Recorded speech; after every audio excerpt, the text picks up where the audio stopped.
uneven.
Oh, I can get little bolts and put them into here. I didn't see that. See if I have something of that pitch, and I'll take this rotor right off.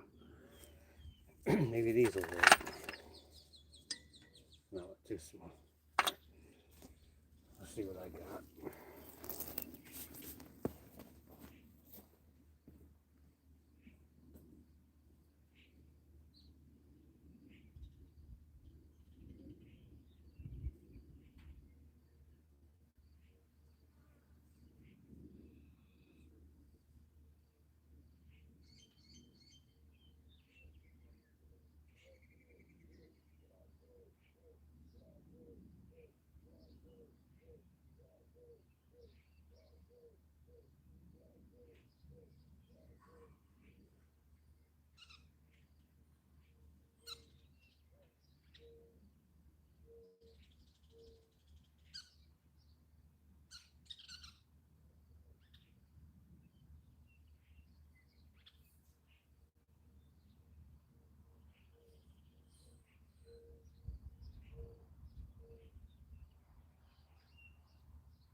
No.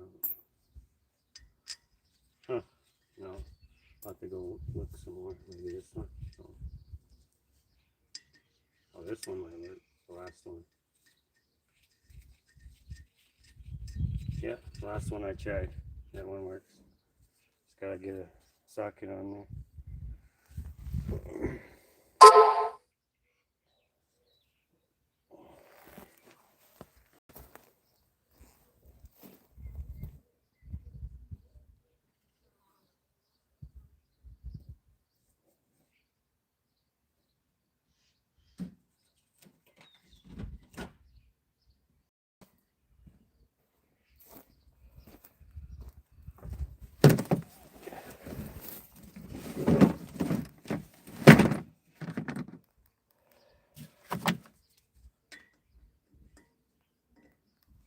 Okay, that one fits.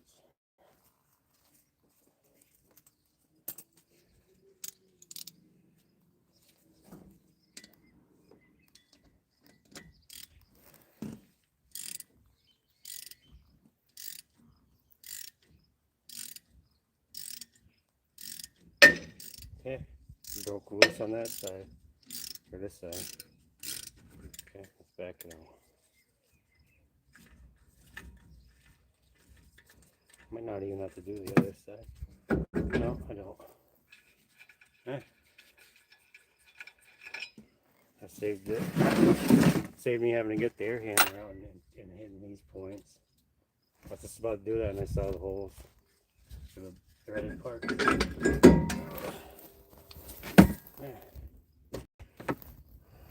Okay. Now we can start taking the rear diff cover off and draining it. Go there now.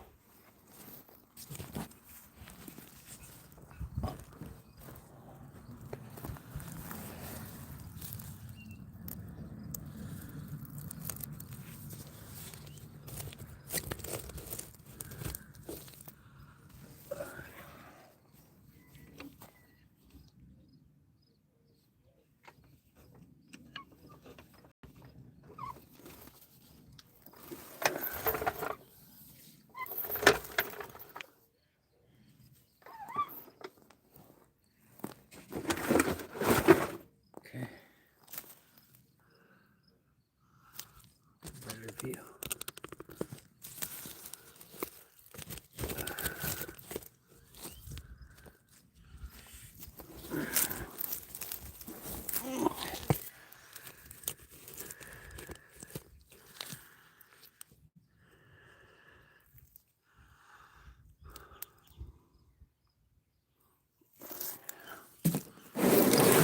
I'll get that little impact out of the little 3/8 and zap those out.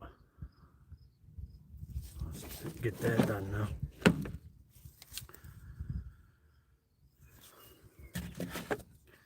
Let's see what socket size we got.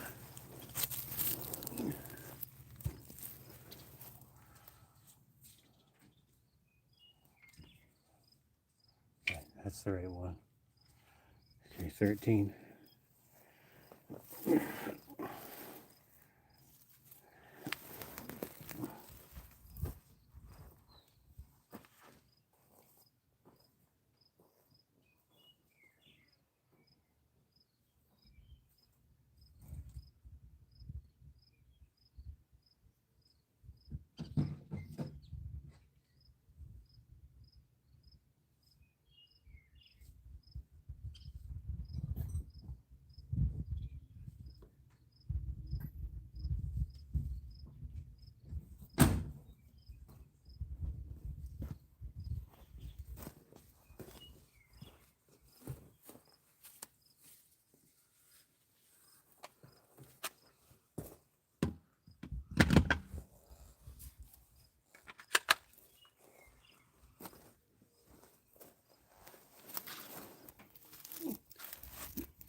Right. Put them on this tool set. The ground kind of tries to eat everything up if I set it just on the bare ground here.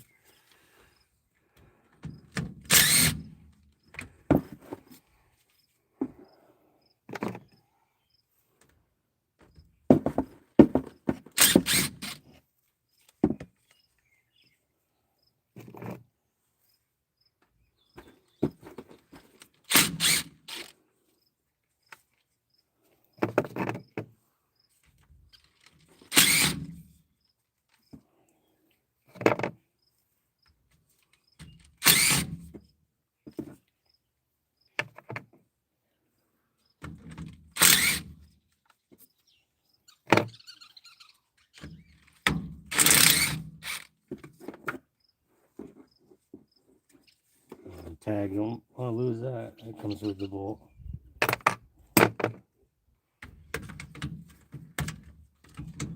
Alright, we gotta get a shallow for the top of the spares in the way. Switch to shallow.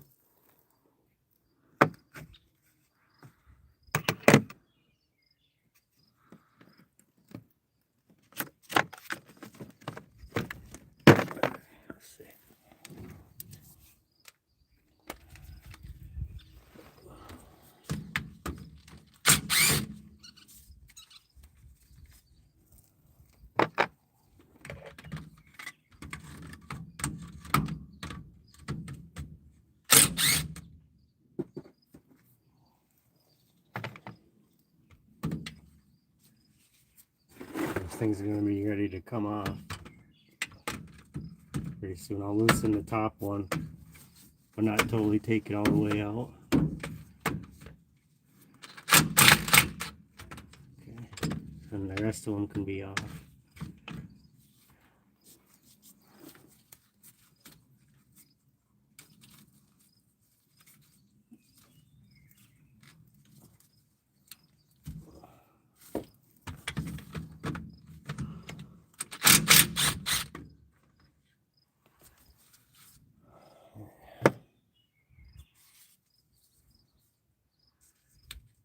He's on there pretty good. He might have been RTV'd on. Get a little something in between it. I think a little razor blade would probably be the best. I don't want to booger up any of the mating surfaces. I'll grab one of them. They're like a little metal putty knife.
Oh, this should be what we're looking for.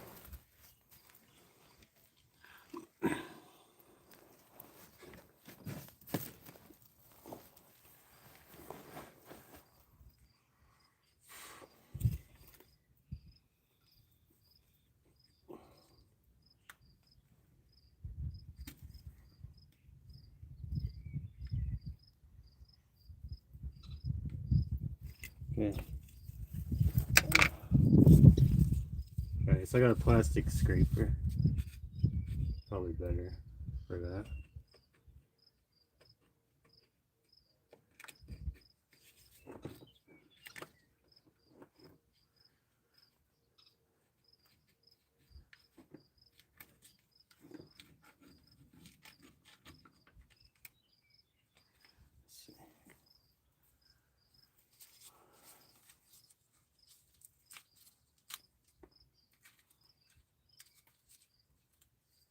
You glued on pretty good, it looks like.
definitely check the breather.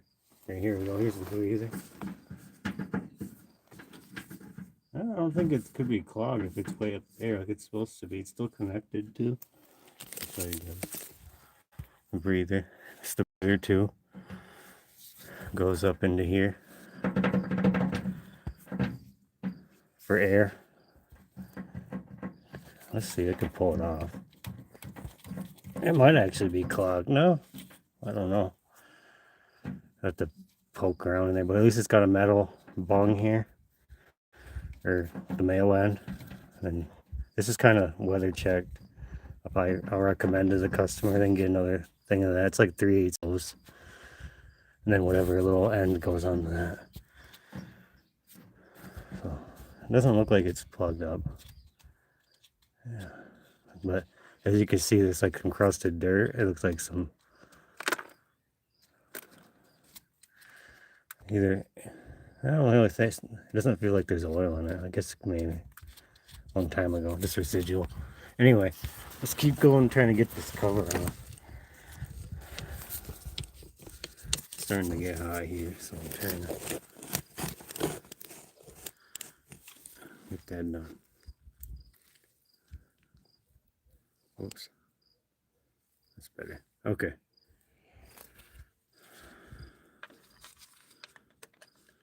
I think my best bet is to keep running that razor through.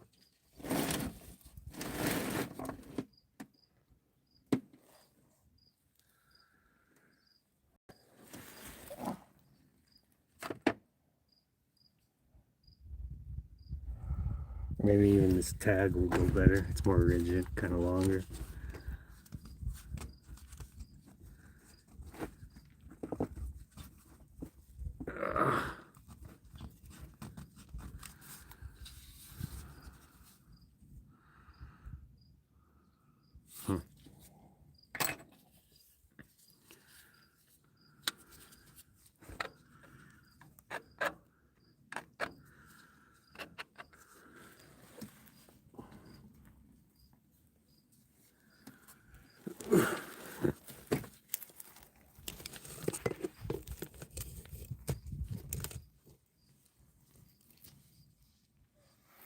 Okay.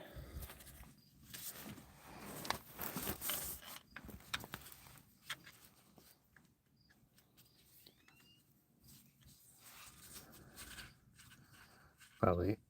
I did undo the top quite a bit. Kind of want it on there for when this thing does let go. It'll help direct it all into the pan and not everywhere else.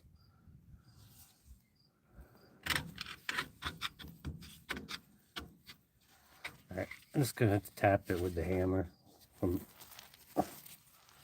here.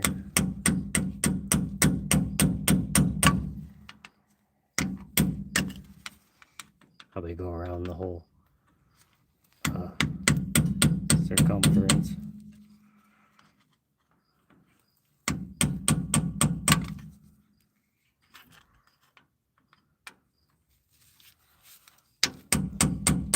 Or the outer perimeter, I think that's what it's called.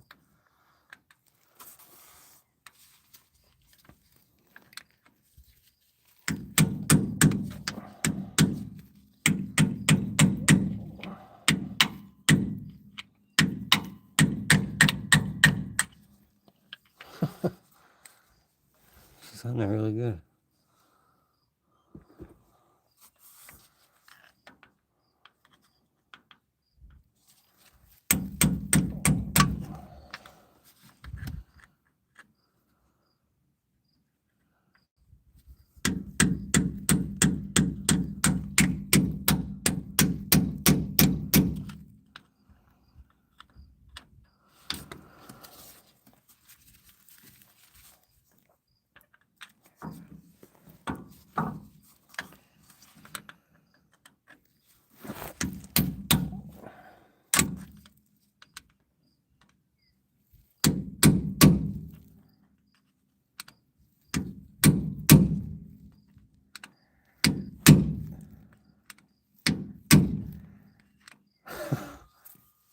Interesting.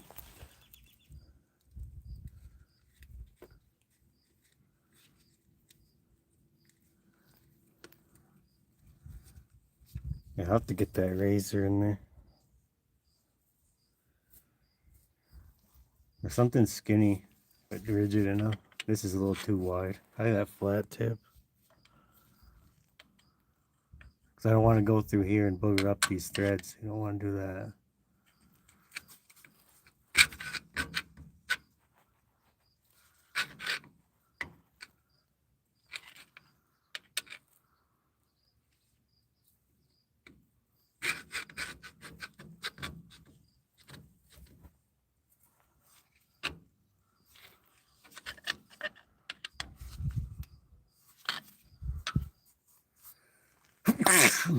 Let me see, I got a knife here. Maybe this will work.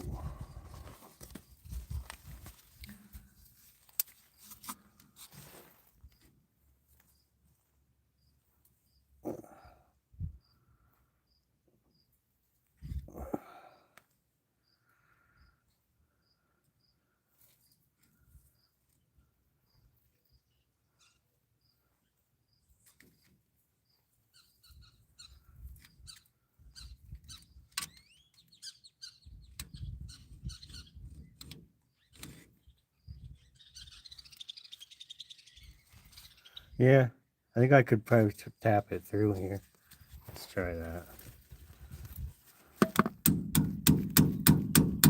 There we go.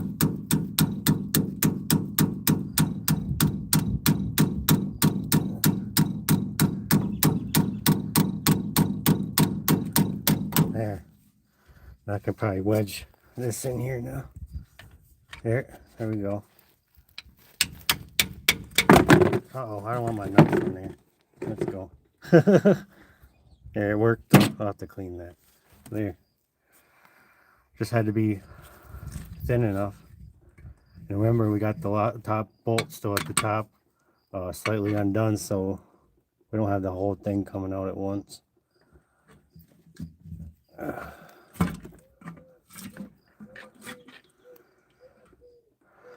The customer complaint was they're leaking at the seals. I guess down here, but he was saying the axle seals too, and it does look like the axle seals. I'll show you. Here, let me take these gloves off and I'll show you what I'm talking about. Alright, take a look at this. See, if we can tell if that's kind of wet, it's like that's gear oil coming from these axle seals, at least on this side.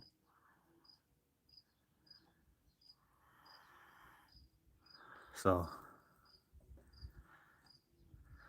here the customer complaint is confirmed.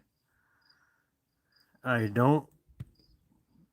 haven't confirmed yet. I don't know if the pinion seal, I didn't tell him to get a pinion seal yet. The pinion seal, the outer, the one that hooks to the drive shaft. Those are a little more complicated because they have what's called a crush sleeve. And you have to get it to the right tension and backlash it's called. So I'll have to know for sure. And if it comes to that, then I'll do that too. But if I don't have to, then we just leave it till it does fail.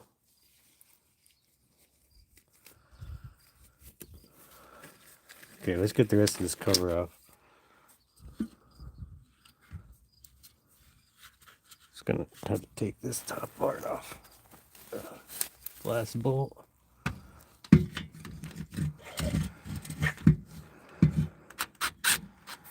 And slowly. And I'll make sure I don't drop the bolt into the gear oil in the catch pan. Okay. And probably don't want the cover in there either. Okay.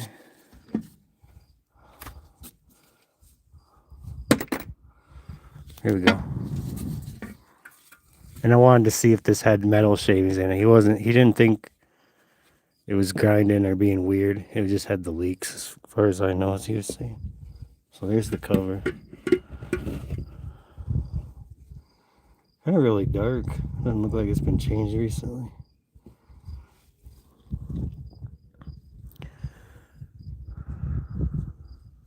We'll get a closer look inside. Just bear with me, guys, because that's the reason why it's kind of hard for me to be in here. It's just spares right where my head would be, if ideally. I mean, I think, yeah, I could take the spare out. Probably should have done that, but I'll be okay. So,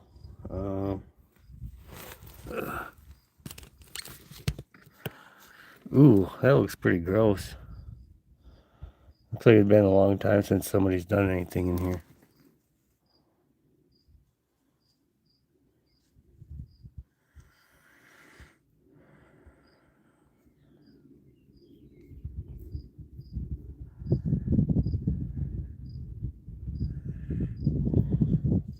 I'll have to smooth this part a little bit from where I had to put the blade through.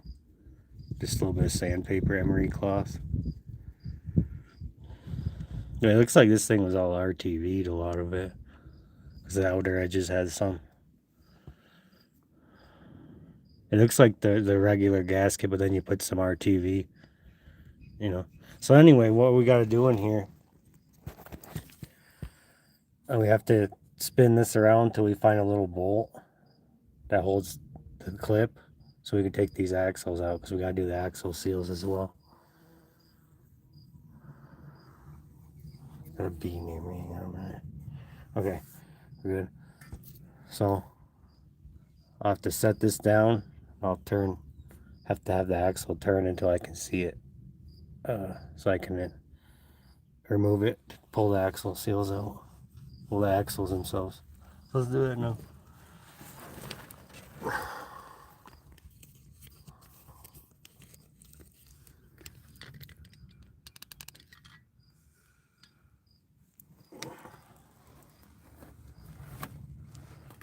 I think how I did it last time is I just put a pry bar in between the lug studs on either side, and turn the pry bar to get the wheels to turn.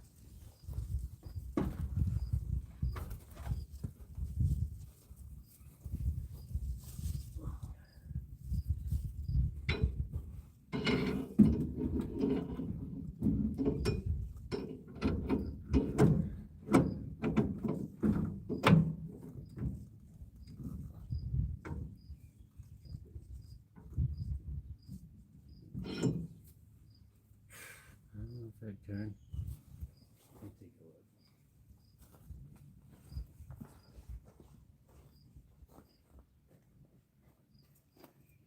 It might not. This has a posi drive, I think.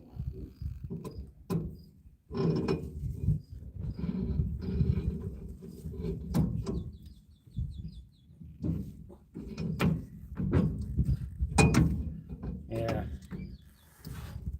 Yeah, it's got a rear locker. Well, it's kind of engaging or something.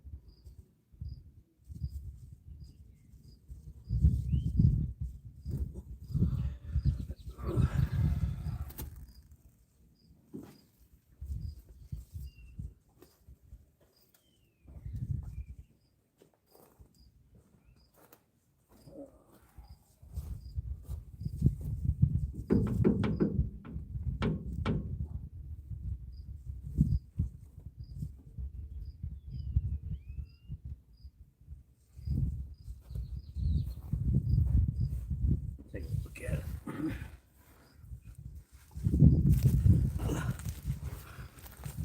I'll probably have to turn from down here.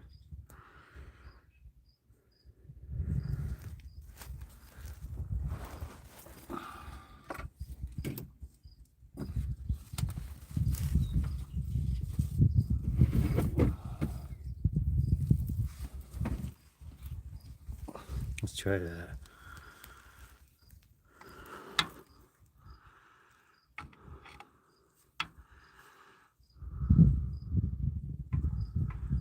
Need something to rotate it.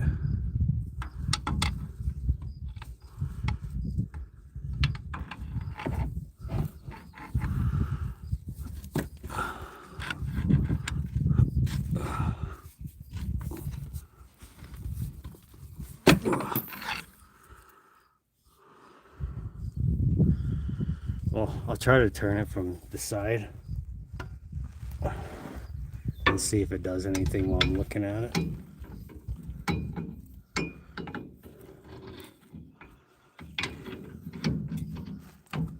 Here we go.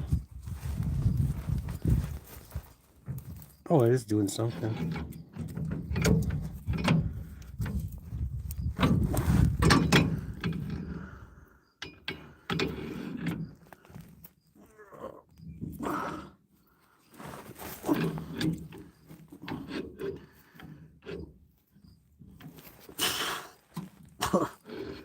Not the easiest angle to turn from laying down, but I have to see it visually too, so.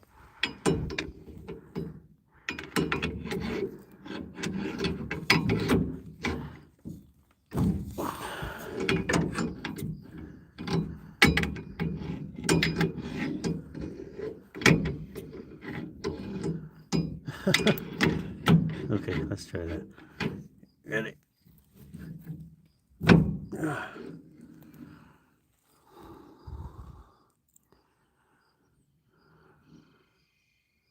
Yes, I just need that carrier. Oh wait, I think I see. Wait a minute. I might.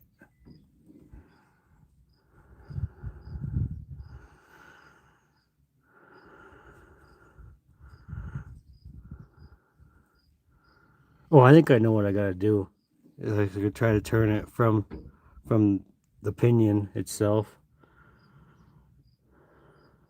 I just like disconnect it from the transfer case up there. If you guys see this.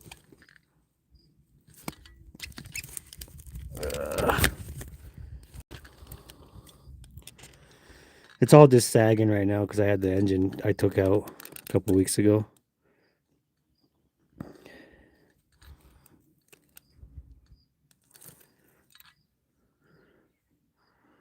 So I think that might be the next best option. Try to turn it from up there.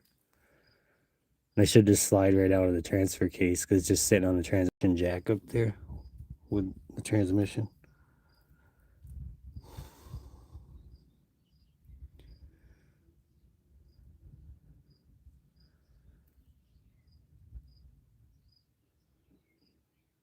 Because I can't turn both of these rear wheels by myself at the same time. It's just me here today. So we'll have to try that.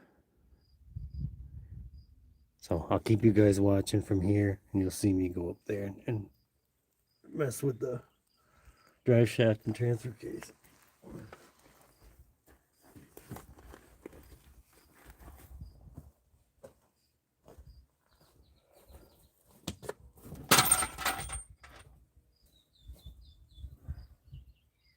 Oh yeah, she's almost all the way out of the transfer case.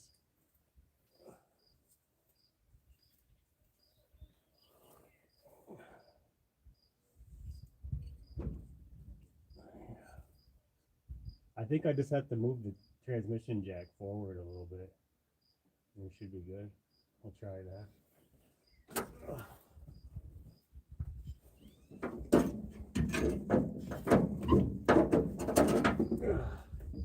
Almost got it.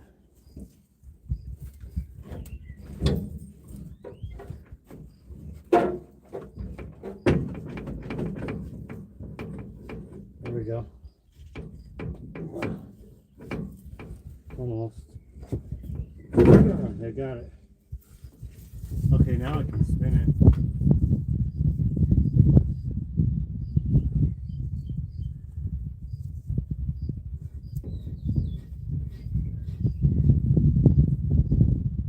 Take a look now. That wasn't that bad. All the hard work was done earlier.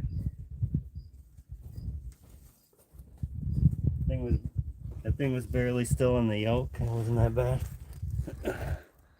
Oh look, I got it to spin to right where I wanted. Look at that. I didn't have to go back and try again. See that bolt here? That little bolt, so I'll hold your little axle shafts in for your semi-floating rear end. Okay, so I think it was like 8 or 9 millimeter on the Chevy. I don't know what it is on this Ford. Let's see. Oh, that's too big. There. Got past that obstacle. Oh, that's way too big. It's probably got 7. Probably.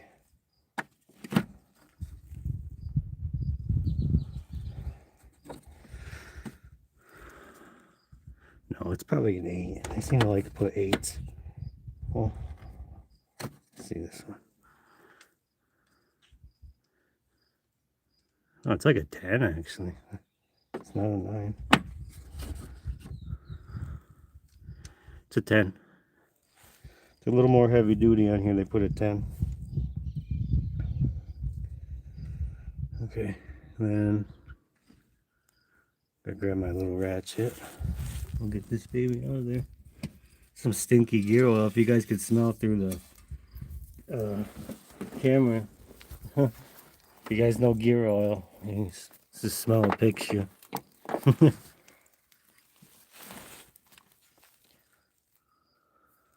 Here we go. Just gotta put her on.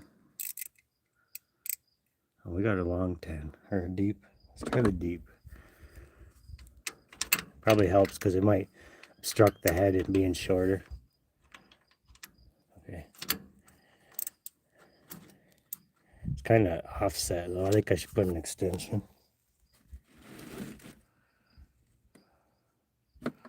Well, I'll try the short first. Extension is not just sitting right here. Oh, that works. It's kind of loose though. What's going on with that? It's probably standard. Probably maybe 9/16 or something. Let me see. I don't want to strip it out. It's real important. I don't want to booger up the head just because I'm, again, impatient, you know. Gotta be a little patient about it. Let's try it. Oh no, is that 9? 5/16. Let's see, 9/16. 3/8? Probably 3/8. Oh, I keep saying 9/16. She's a 3/8. That's pretty tight too. 10's really loose on there. Good chance of rounding the head off. Okay, I'm gonna get an extension too. It's just not sitting flush on there. I don't want to chance it.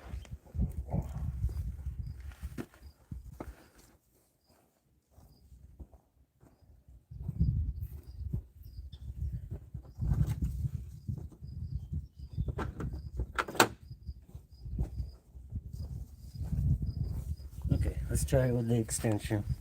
And we'll get this thing right out. And I got that little slide hammer tool. I'll show you guys how it's used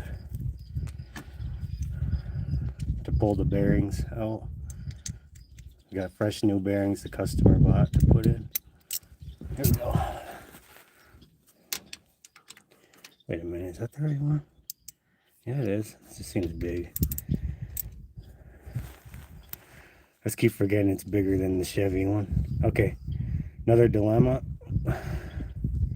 That thing will try to spin, so I'm gonna have to take my pry bar, hold the wheel studs steady from the outside while I turn that. Otherwise, it'll keep free spinning. Pry against it.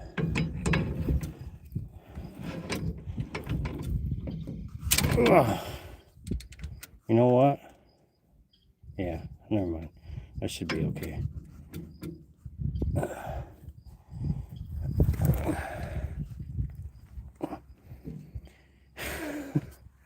Okay. I think just zapping it out with the little impact would be make a lot more sense. I just have to use a 3/8 10 millimeter.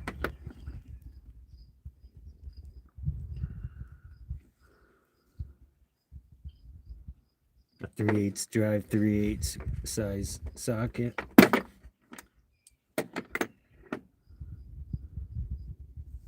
Let's see if that goes.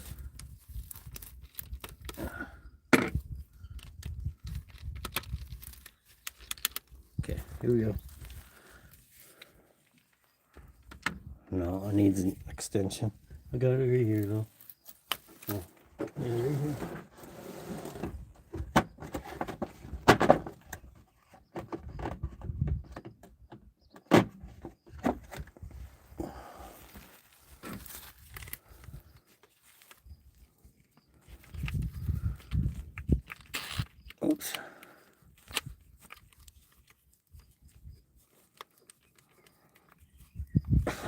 Give my socket back.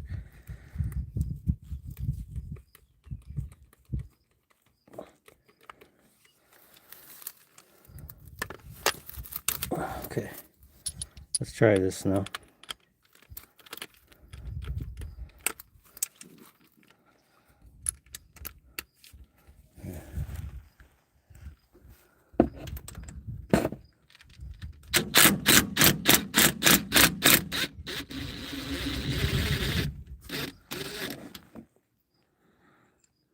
Okay, that's our bolt. That's what holds it in. Okay, get that in a safe place. All right, now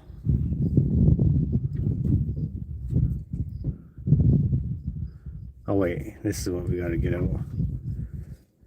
There's supposed to be a little key too.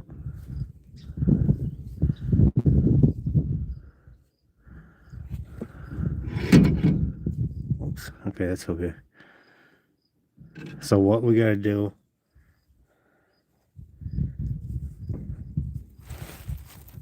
get this out.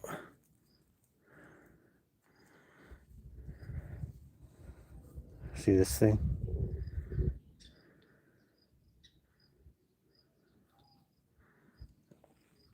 That big boy. This has little tabs where those little holder clips go on. So set that aside. The little clips are on the ends of the axles themselves. So you can see probably now. Right here, there'll be like a little holder clip on the end. So what I have to do is go on the outside, push the axle where the wheel studs are inward, and then that will open enough clearance space for me to pull the clip out. And then on this side, and the same thing on the other. I could try it on this side first because I'm sitting right here. Okay, let's see if you guys can see that play when I do that. I can smell your gear oil.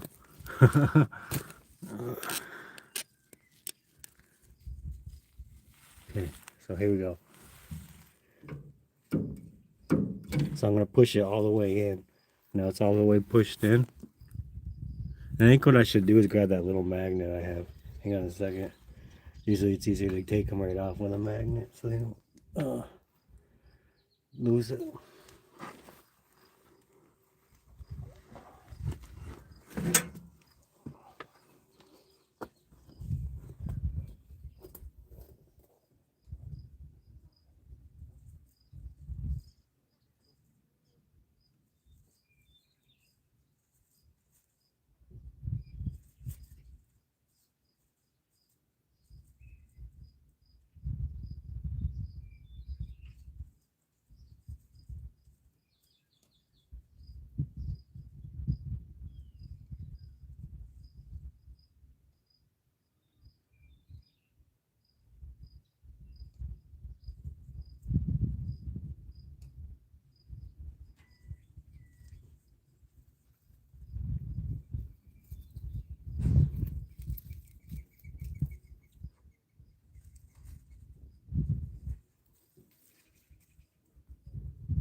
Alright, there we got that little magnet right here. Okay, yeah, you can see the difference. This one's still all the way outward, but then this one's over, like I pushed it. So let's see. Oh, it's pointed, it's indexed the other way. I have to like wiggle it around, spin it around. I mean, yeah. Let me try to see it. Okay. Everything's metal in here, so this thing's trying to stick to everything. I just want the specific clip though. I'll have to have it spin it somewhere.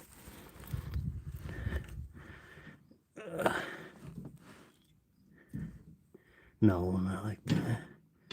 Oh.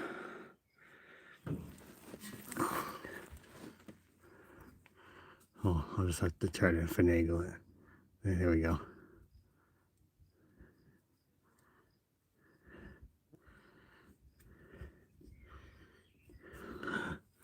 My hand's gonna stink now.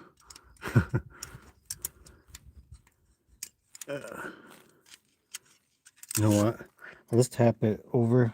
Have that little shorty pry bar. Here it is. Just have to push it off of it.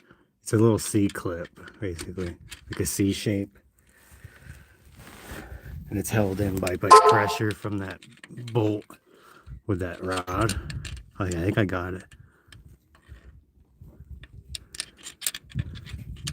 I heard something. I think it fell off. I'll have to retrieve it with the magnet. It's in there somewhere. Let's go get some metal shavings in there. I don't know, guys. Hopefully, I don't know. It's kind of normal. I'll have to see if there's a magnet in here. Usually there is. There we go. See, that's what this magnet's really handy for, to retrieve something like that. Because this stuff's kind of jagged and sharp. You stick your bare hands in there, it's going to chew you up pretty good. There's one side. So I'll show you over here. We can take that one side's axle off now. Alright. Right here.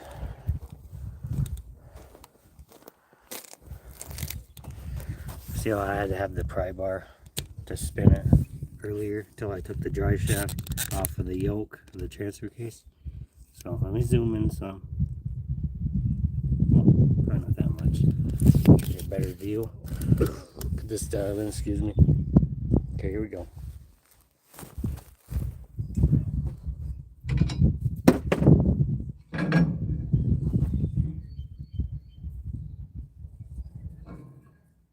There.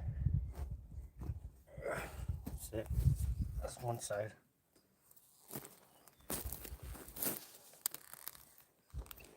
Oops. So there's an axle seal there. We're going to pull that out. I'm in a bearing behind it. Let me get some rags for my hands. I'll have a rag right there.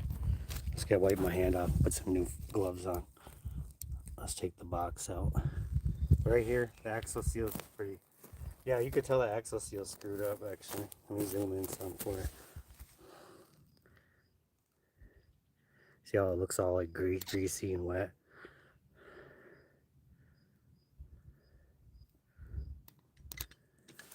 Get in closer. Look at that. It's probably like brittle. Feel it. Yeah, she's definitely not fresh. So let's pull it right now. My hand, oh, let me zoom back out.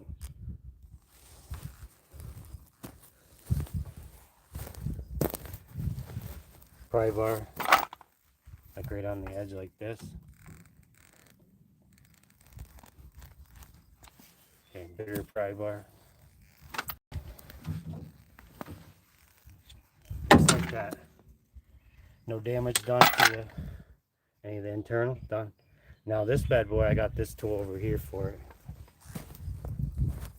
I'll wipe my hands, I know I'm getting kind of all over the place. Kind of just got excited because I got the axle off on one side.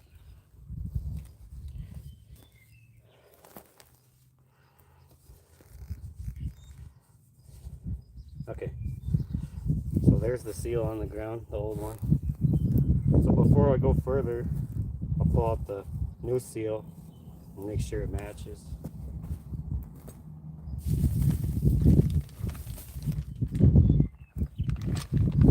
Some of these bad boys.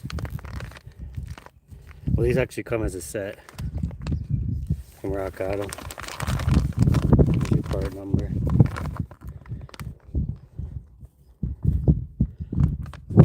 Made in USA. Okay, assembled in USA.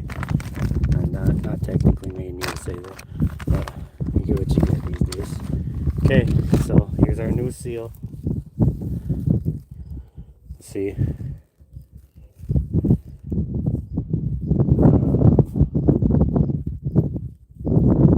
Yeah, it's the right diameter.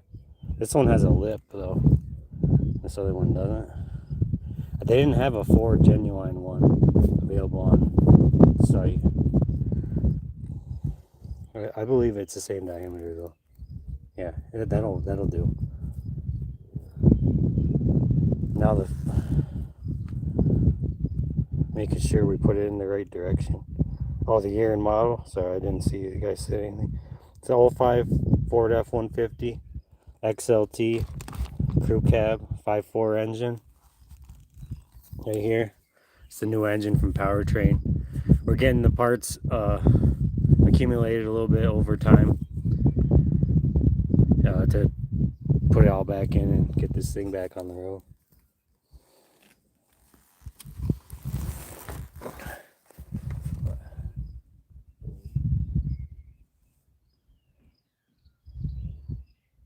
Yeah. So, okay, I figured out which way this goes. So the inside's going to have this little ring, this little wire ring. That's what the old one had. That's towards the inside. Okay. So like that. Once we put the new bearing in. New bearing's going in first though. So new bearing's right in here too. So let me get that little puller tool out and show you how that works. Right here.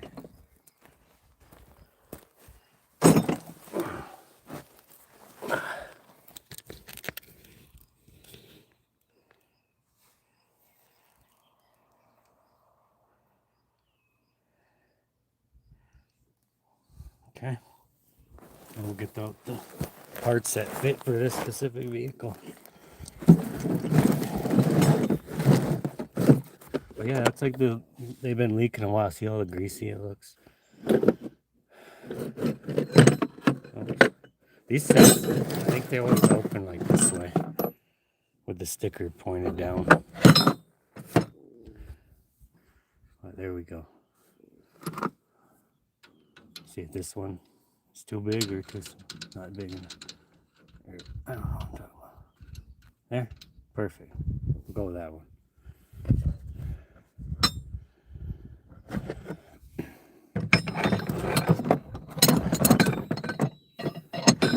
It's pretty straightforward. Oh, it's supposed to be.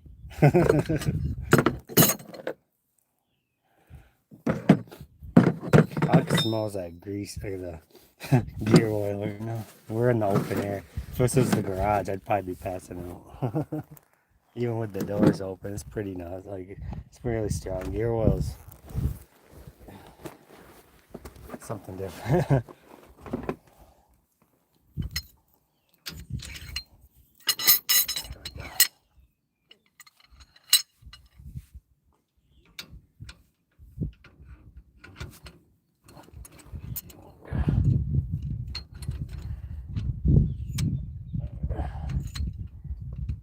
I probably should put this on the end of it first. Make my life a lot easier. There.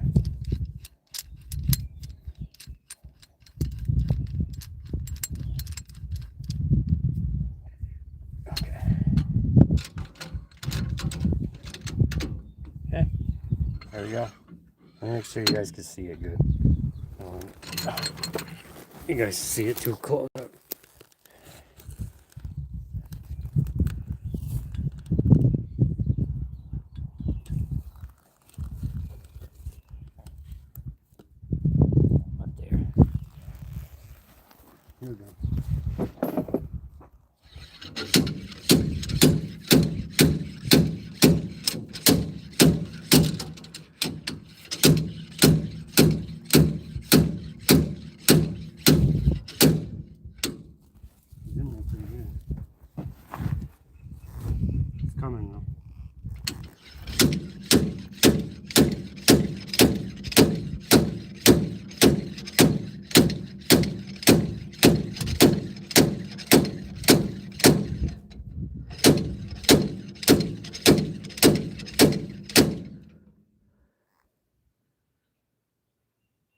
Definitely a little more stubborn than the ones I did a couple of years ago.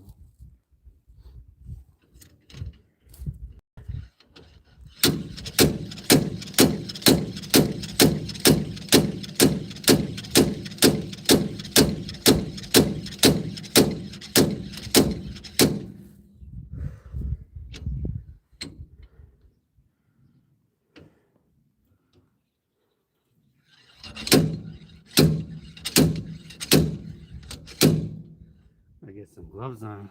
I'm beating my hand up so I can get a little more force on.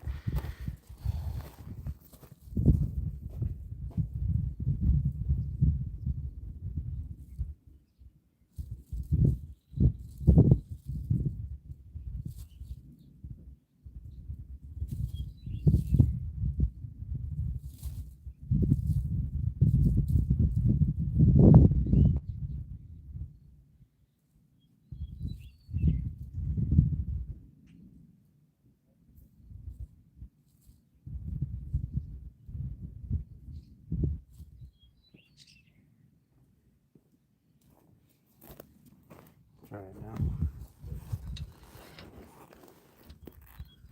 I have it straight as possible. Let's try.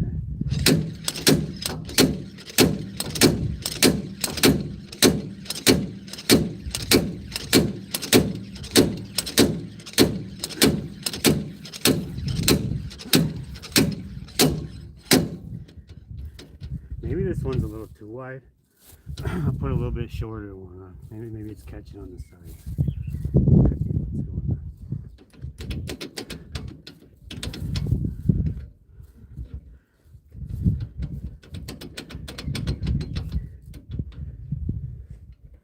Don't never tell to be this much force.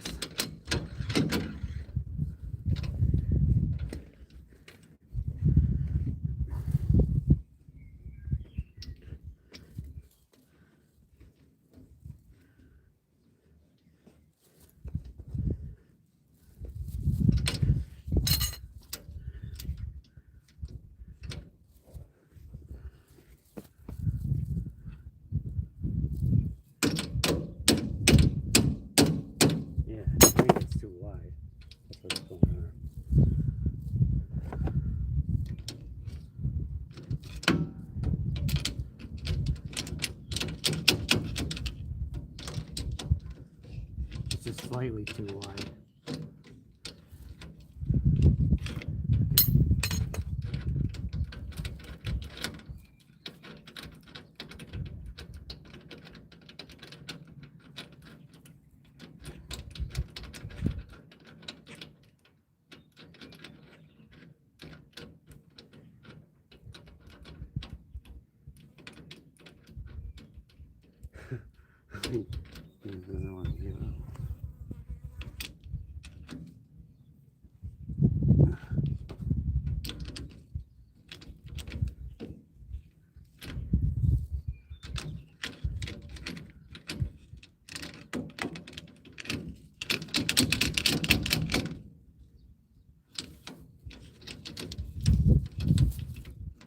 I didn't realize you could put the thing in, the part in that's too wide.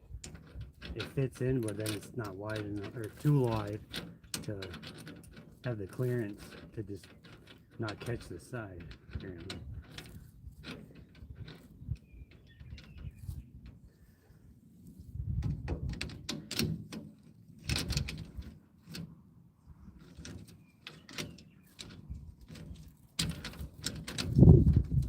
As I get this one out, keep going.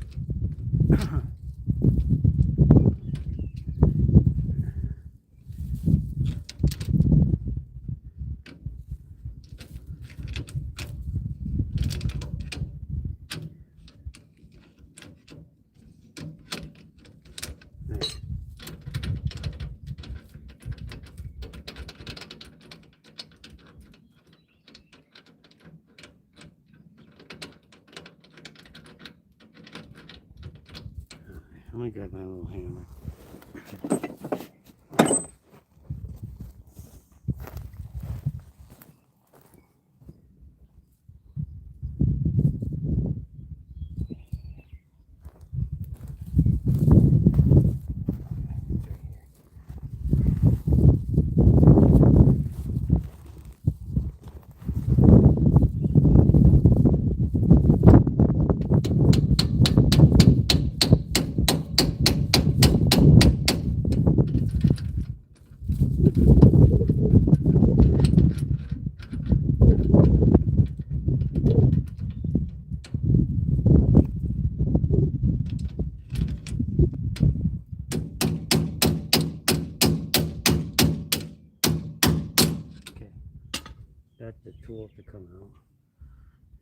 No, it's in there though.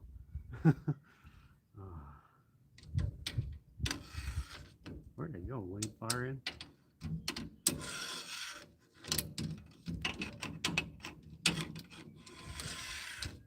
What the heck? It's like, I gotta get the light in there. Oh, here's the long one. Get that thing out of there. Must have came out all the way out into the differential.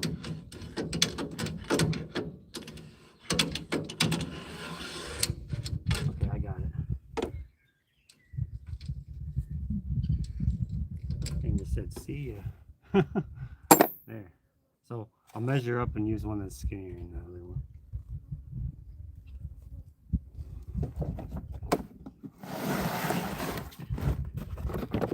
Well, there's two flavor, or three. We'll do the smaller one. A little bit smaller. Yeah, that works. That's the one I should have used to begin with. Didn't know about that. Now I do.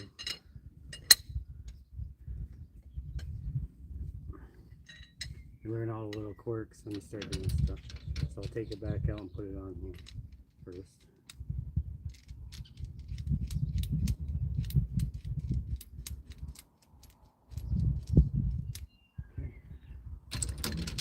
There we go. Whoa.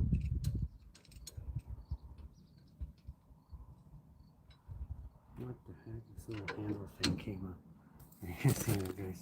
I have to tap this back in. It just popped off. Okay, no, it can't. It's back on now. That's weird.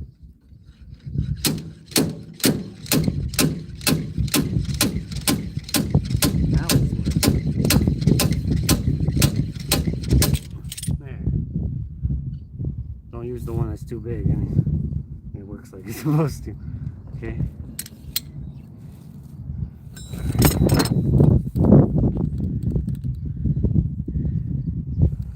So we'll have to clean out in there.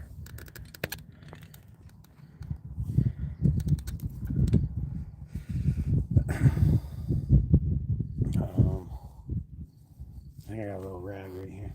This should work. This gunk off.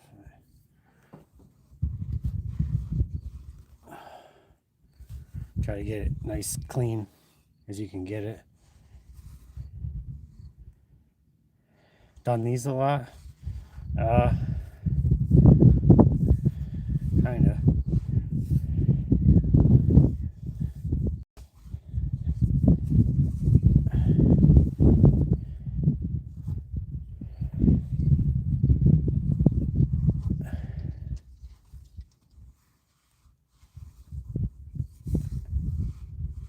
Okay, so I'm gonna grab some brake clean. I believe I have a can or two laying around.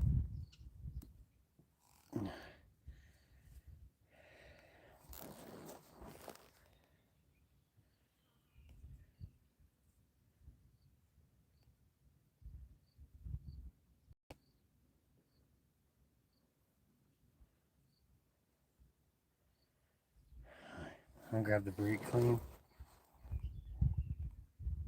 because then it'll be a nice clean mating surface once we do that. I'll try to get in here, clean a little bit. Anything that's not supposed to be in there. Look at that. Some gross stuff.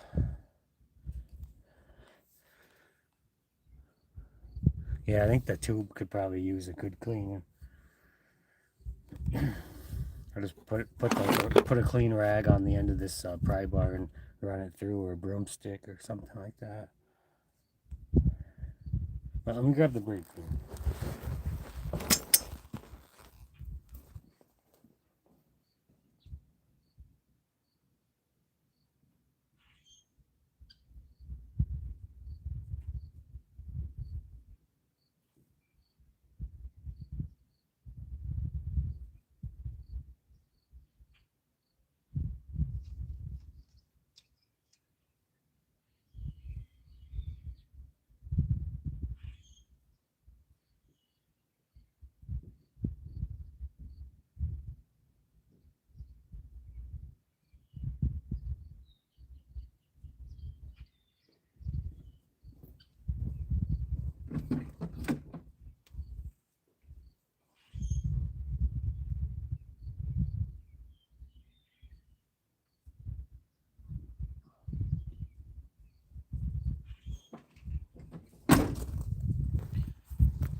a little piece of a bearing.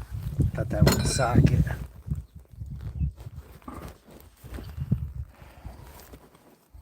Here we go.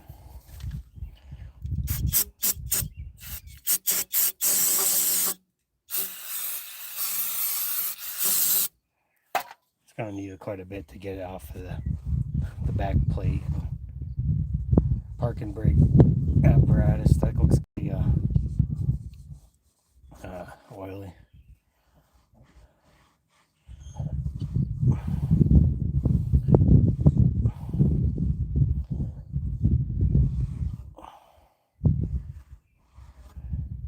That looks a lot better. Especially these areas where the seal is going to go on the bearing itself.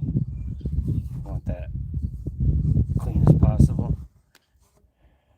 That looks pretty darn good to me. So,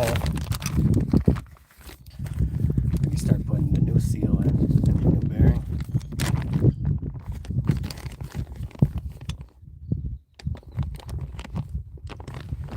And then what we can use to tap it in, the new one, is the old bearing against the new one.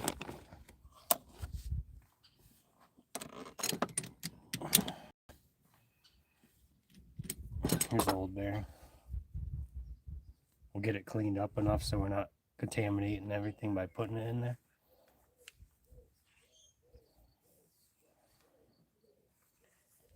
Okay.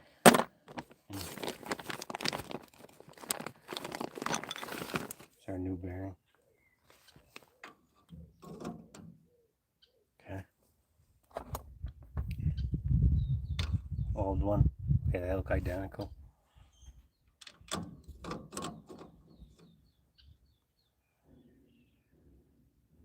Okay.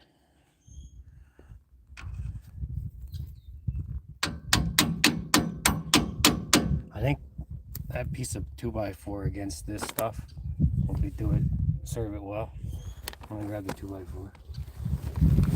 I usually like tapping it against a piece of wood if I can, for stuff like this.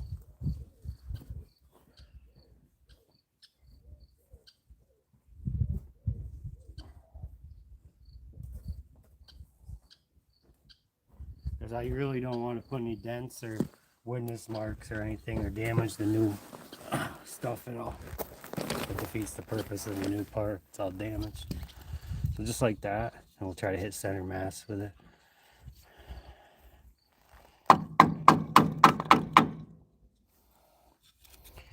Kind of dusty. Hang on, let me wipe that dust off. I don't like that. It gets dusty out here, so something to just keep in mind.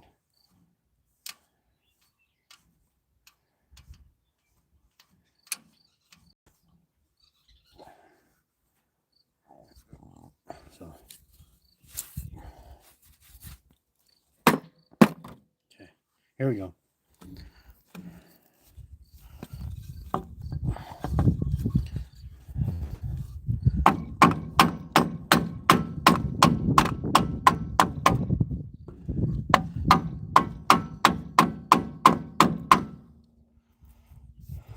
Almost all the way into the little beginning of it. I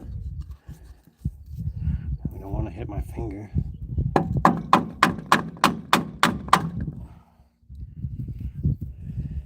Once I get it set back enough, I'll put the old bearing against it.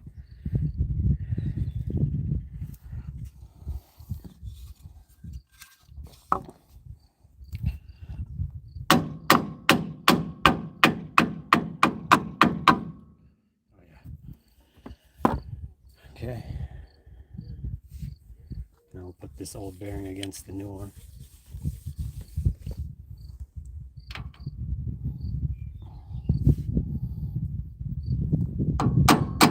Actually, no, we're not going to do that. I have a installer kit thing. Let me see. Grab that.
set.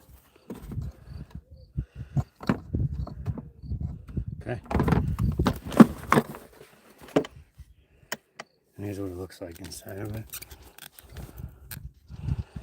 So we'll find the one that fits the best we think we can get for surface area.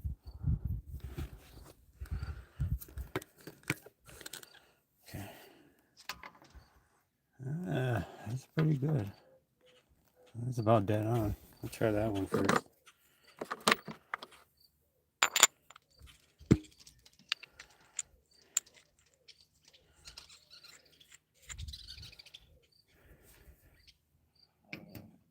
Alright, pretty straightforward. Then we just tap this end of the hammer when my pinky's moving.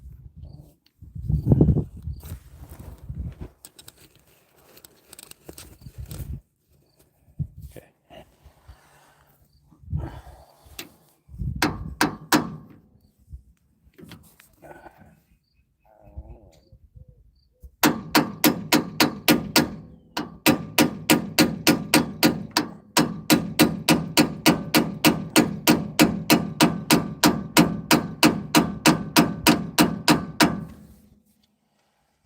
Not quite bottomed out yet.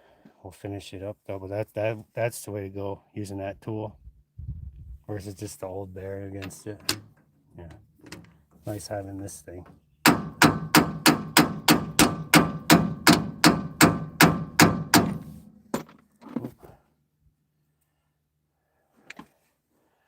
Yeah, she's all the way in. There's this little lip where it gets up to. I'll show you. She has a little lip here.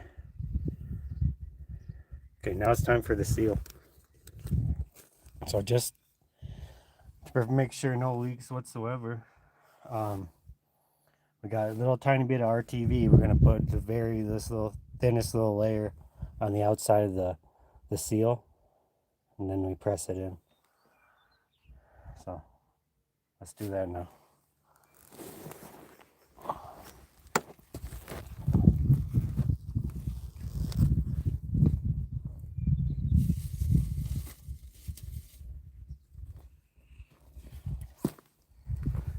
Just a little bit of this stuff.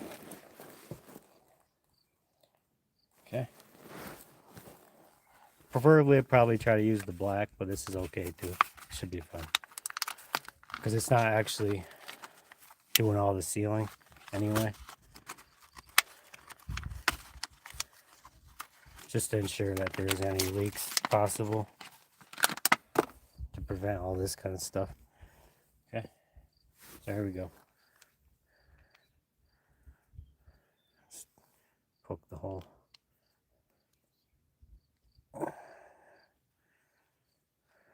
Okay. Here's our new seal. Remember what I said? The wire part on this one goes on the inside, just like the old seal did. So what I'm gonna do, brake clean this a little bit again to the surfaces, the mating surfaces, so we're not getting grease interfering with the RTV. So here we go.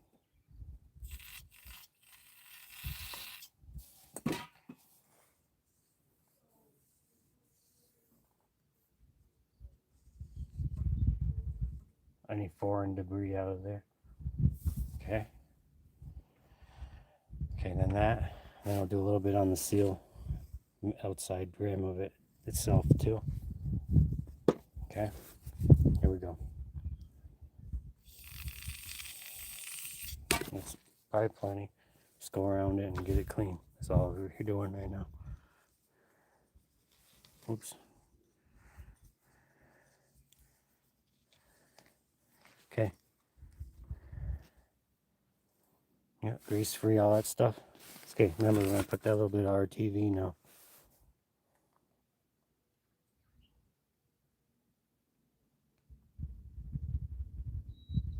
Not much at all. We'll spread it out with our finger.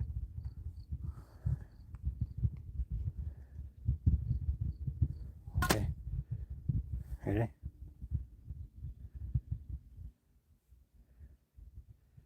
just on that lip. Well, the outer rim, you know, really thin. Just going to fill in any of that dead space. If there is a leak, then this is going to prevent it. Just like that.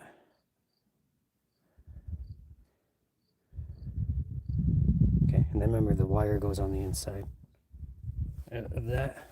Here we go.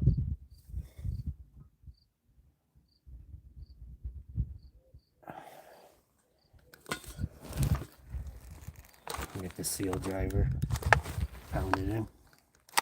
Well, let me get the angle up. That's pretty good. Probably the same one. Yeah, just like that. Oops. Got my hammer here. Oh. Here we go.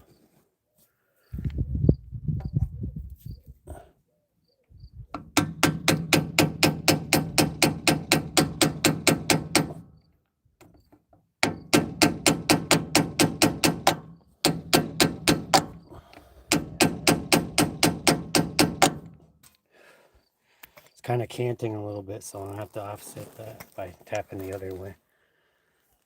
Oh yeah, make sure you cap your RTV.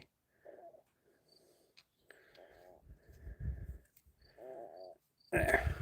Okay, let me get in there and get this in.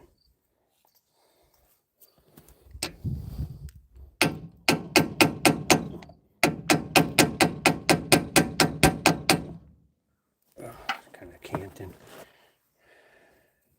I'll get that though.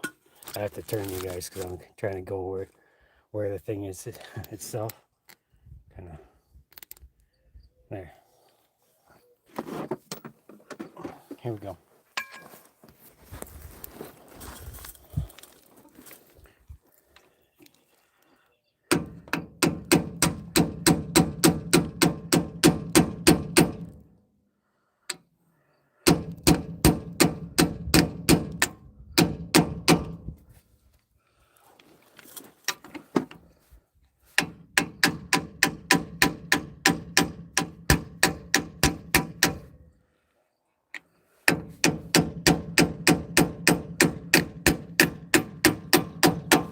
There, it's getting straightened out finally.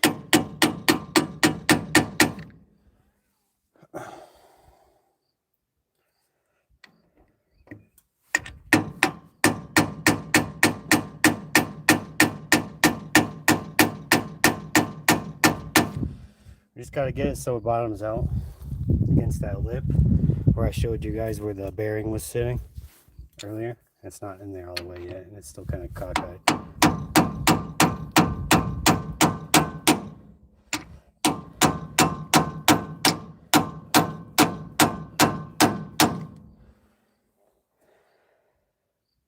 Almost all the way. And then any imperfections, that's what that RTV is there for, to fill in those little micro gaps if there's anything. More likely no, but you never know.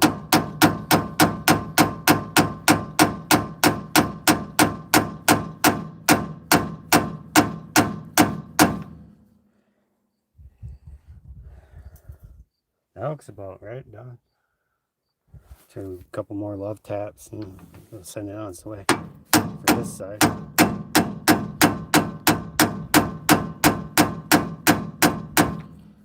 Hey, that looks good.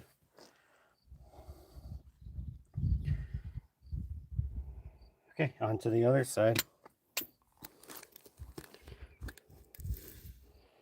Take a look at it. See how it's flattening in there and bottomed out, and it looks even all the way around. That's it for this side. Oh, excuse me. Let's do the other side.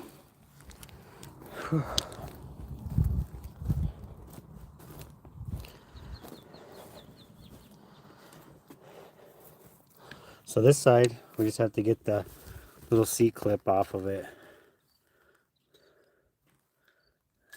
So we'll do that now. You guys can probably see it all from right here.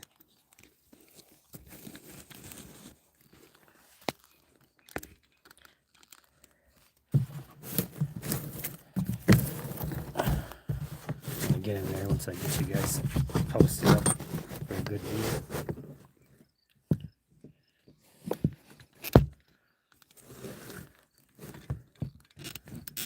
Probably about there. Okay.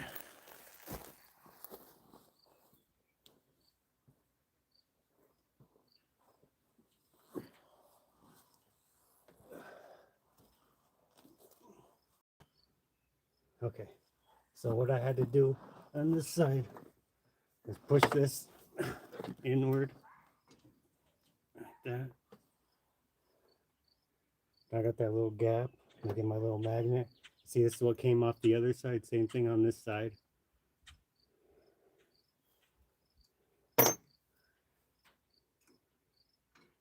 There, that's this side's. Really handy having your little magnet for it. Okay. Now this side should be able to come out.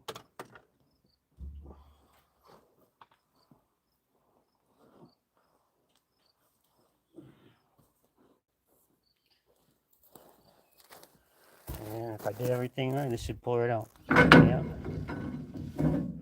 Oh. I once had a little bit of gear oil in it. I'll have to get some cat litter down for that. But there we go. My hands are all oily. So this side, I think all the gravity was on this side.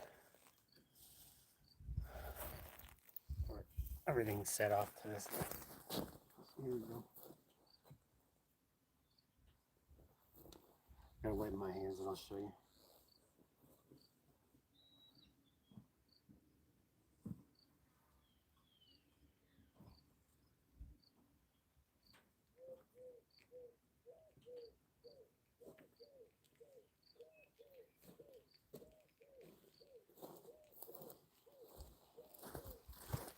Alright, here we go. How's it going? Well, there's the other axle we just took out. I'll have you guys sit here for a minute. I'll grab the cat litter.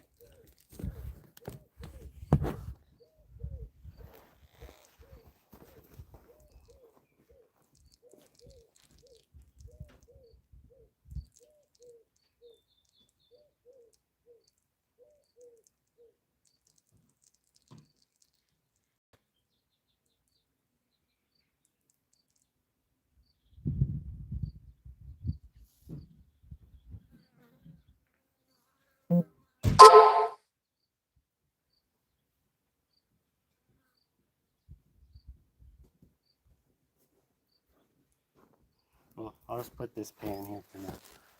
That'll do.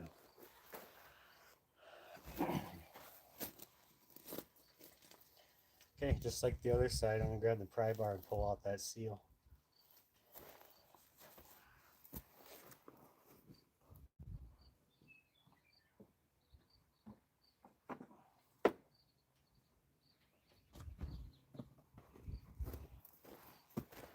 Here, so watch carefully. I get this dirty thing off. Clean off the dirt. Get in there good. And just, oops.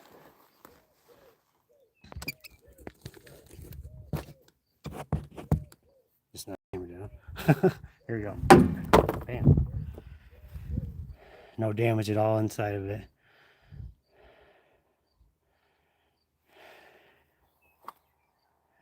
There. But yeah, I'm glad I put that pan down to catch that. Now we'll put the slide hammer tool to this bearing and see if we can get it out a lot faster than the other side went. Because now we know what we're doing. What size tool fits and whatnot. So let me grab that.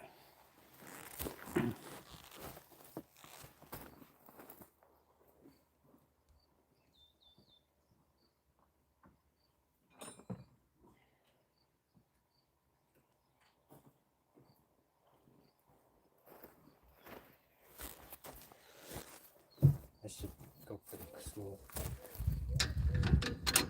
There we go.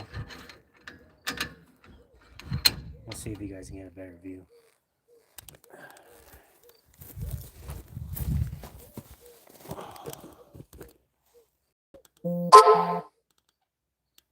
About there.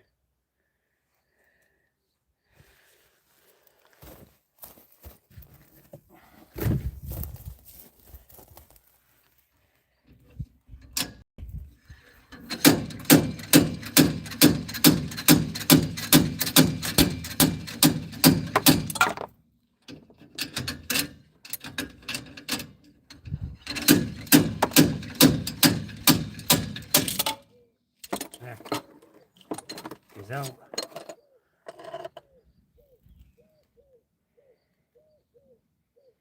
You guys can see everything going on. Get you a better angle.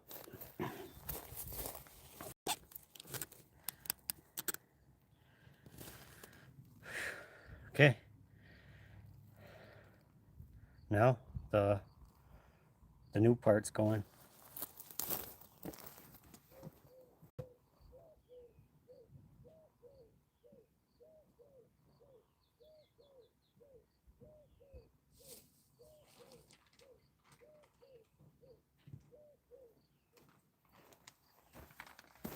Same stuff as the other side.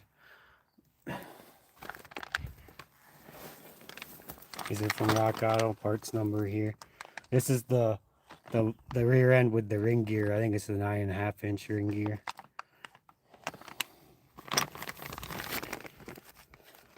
It's the more beefy rear axle for this model year of F150. So, okay. Here's our new bearing. Well, before we start going ahead and getting carried away and installing all quick, we're going to wipe out residual oil and stuff.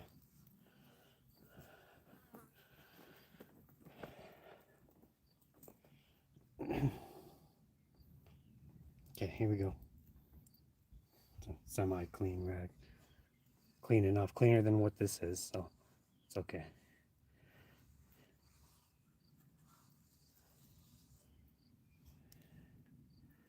And we're going to use brake clean in another rag too, so this isn't the end yet. We're just getting it started.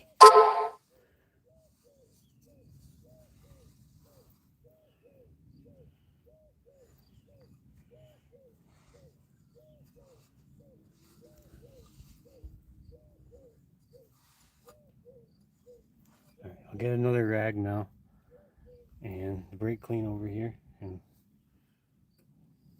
get it all nice and pretty and start putting it in.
So this is something relevant, but not quite there yet. Here's the gasket for the rear diff. Like I've got two. Whichever one's the 12 bolt is the one that goes on this. It's the 12 bolt rear. 12 bolt, it means in the rear diff cover. 12 of the bolts that hold the diff cover on. Okay. All right, here's brake clean. I didn't have any more rags, so we're gonna use some paper towels. Here. This thing's not that far from being totally clean, so it won't take very much.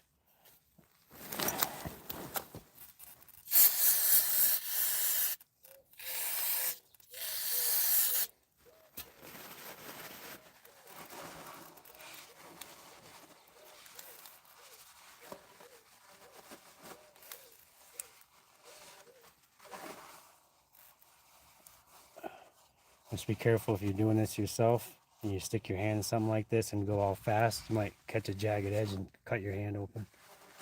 Be real careful.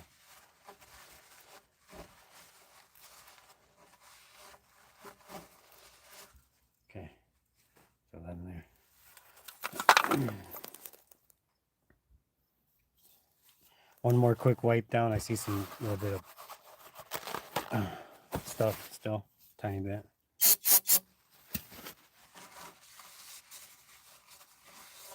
That way that seal with the RTV can cure right. We don't have oil residue in here. Okay, that looks really good. So here comes our bearing.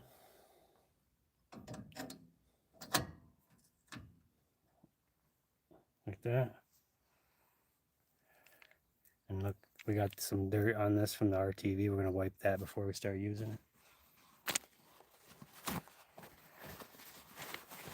Inside the garage, I don't really get that much residual garbage on it, but this is a vehicle that's going to be here for a while getting stuff done. The engine's ready to put in. We just have to get the other stuff for it. So this thing needed a lot. He said the rear end was something wrong with it. That's why we're doing this. So what we're going to do is we have this rear end like that. We do this stuff, and if it works out and nothing's leaking and nothing's grinding or weird when he drives it, then it's okay. But if it's not, then we'll look into getting a rebuilt one to replace it. And here we go. This is our same seal driver we used on the other side.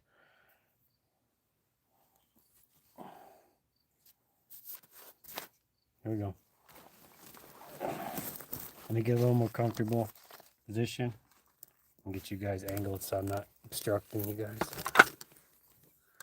Should be good right there.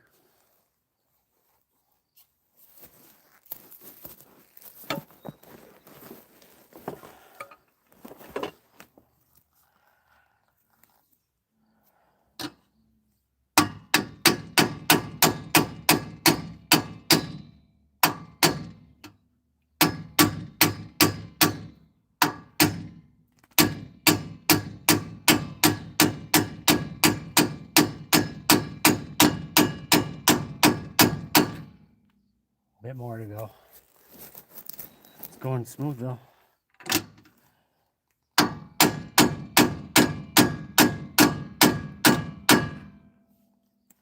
Almost bottomed out. Just like a smidgen more to go.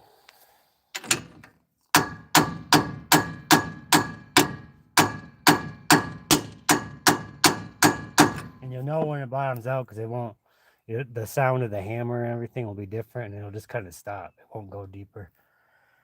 We're just about to that point. I think it just maybe a touch more.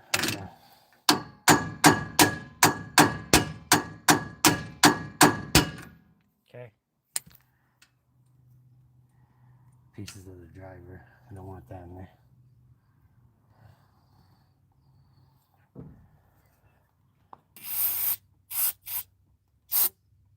Get that stuff out of there.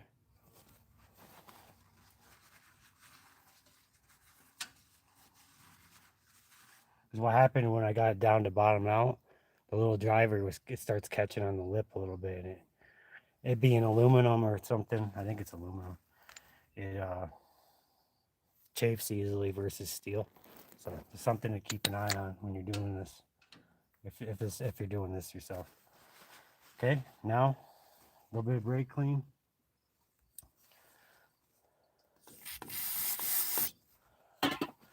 Wipe inside of here. Get ready for the seal. Anything weird that bearing had coming in with it is out of there now. Okay. Here's our seal. Go ahead and put a little brake clean on the outside of that. Then put a little bit of RTV real thin on the outside of it. Don't really want brake clean on my hand. But here we go.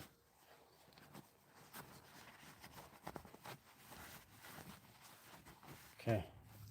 Okay, RTV time.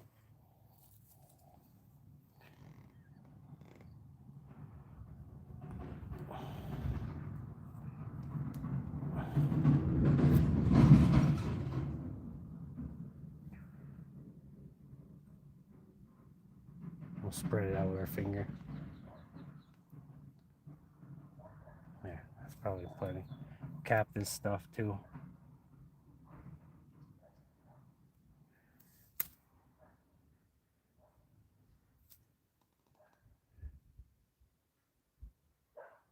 Just get a nice, like, super thin layer on the outside.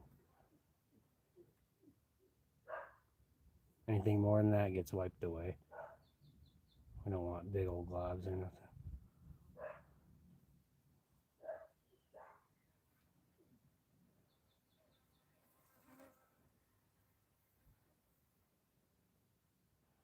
Just look around the whole outside. Looks good. It ought to be just fine. Okay, now we're going to send it in. Wire side goes on the inside.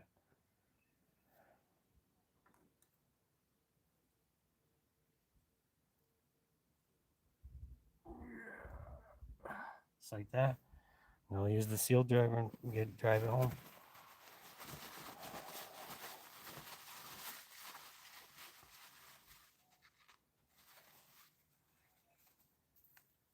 Here we go. I'm trying to get it flat as possible before we start. This makes life easier for myself.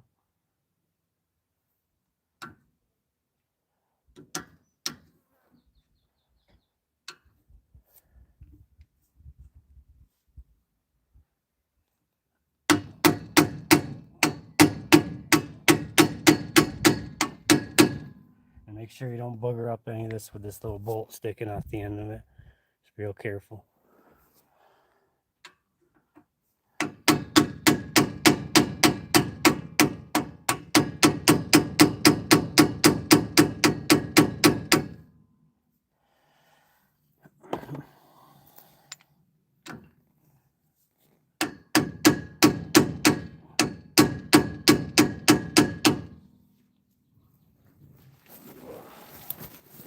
Gotta get a little closer.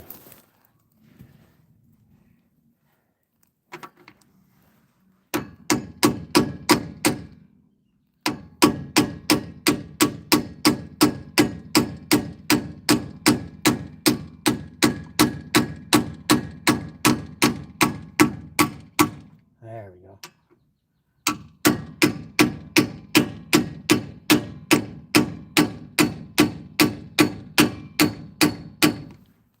Just keep going till it bottoms out. It's getting close to bottoming out.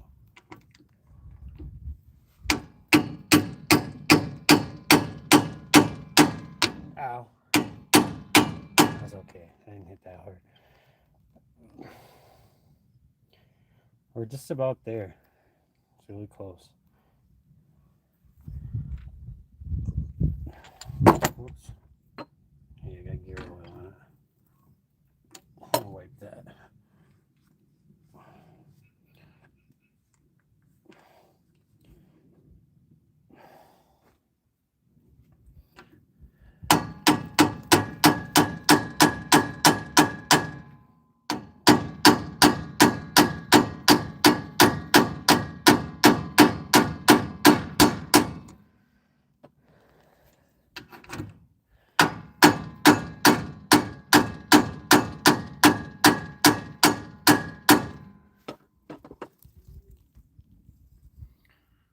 that's it.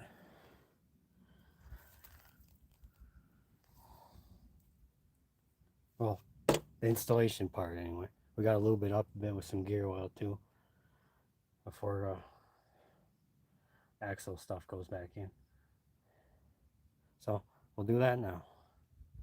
We'll get up the gear oil that we're putting in this. Also, we'll wipe down the axle shafts too. So let's see. Let you guys see what I'm doing over here.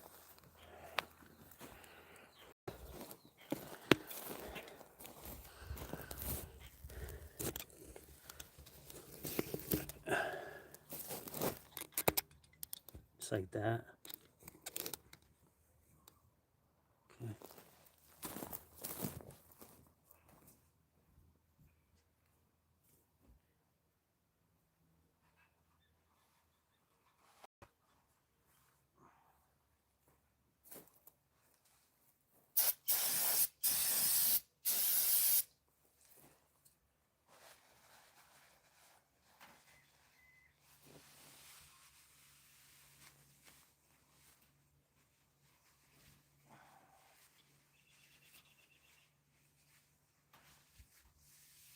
Okay.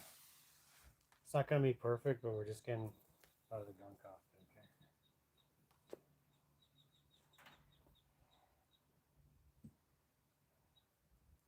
Okay. Now the gear oil, like I was saying, for the bearings.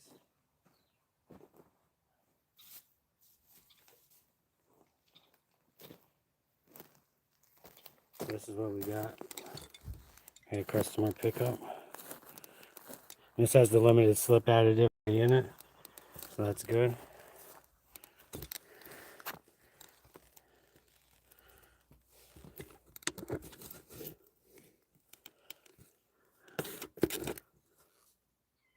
Okay, so just a little bit going in here. I'm gonna open this up. Should have a little seal on it. Yep.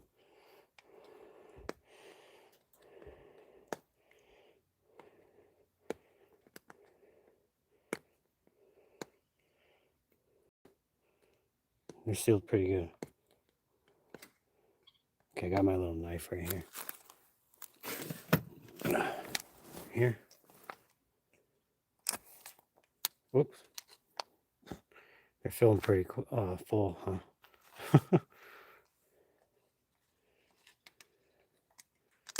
Ugh, got oil on me.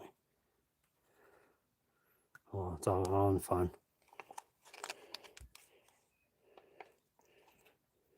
Main thing is get this darn seal out of here so you don't accidentally get that into your differential. Just get the whole thing right off. Boom, and there's no worrying about it because you just left a piece of smidgen of it. Just get it done. Okay, so this, we'll put this cap on because this is going to spill a lot quick. We don't want that. Then we got to trim this down, which we're going to do right now with this knife. I'm going to look down here.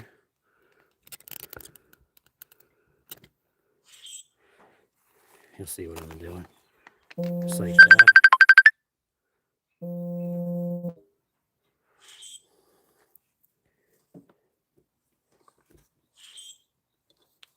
Okay. Get that piece off. Wipe any dirt and stuff off of it too.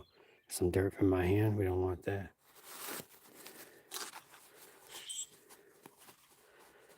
Okay, now right here. Oop. That's about a good amount. There. That should be fine. Well, a little more. You don't want it overflowing out, but you don't want too little either. So now we'll cap this. And then we'll put the axle in now on this side. Oh, sorry about that.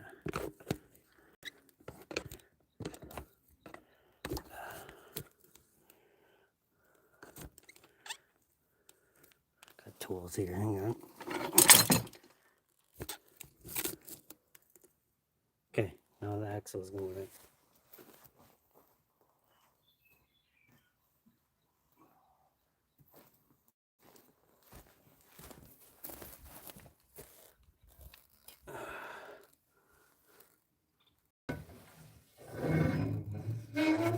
keep it up so it doesn't catch that seal and rip it.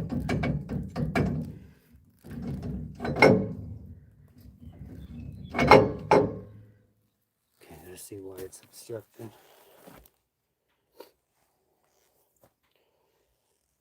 Let me wipe my hands again.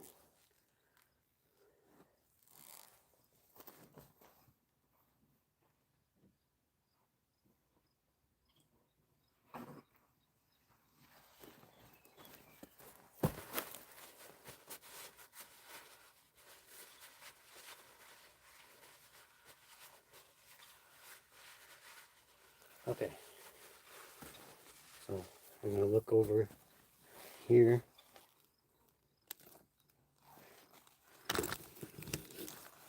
I'm going to get in there.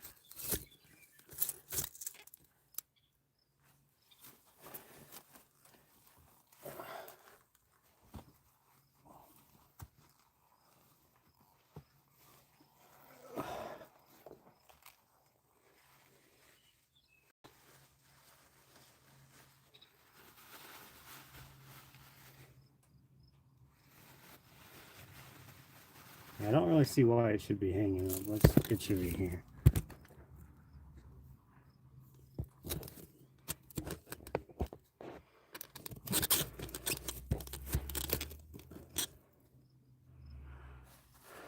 Okay.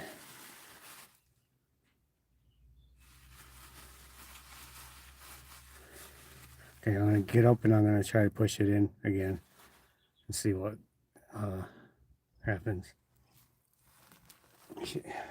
There shouldn't be anything in there blocking it. I think I just have to lift up maybe.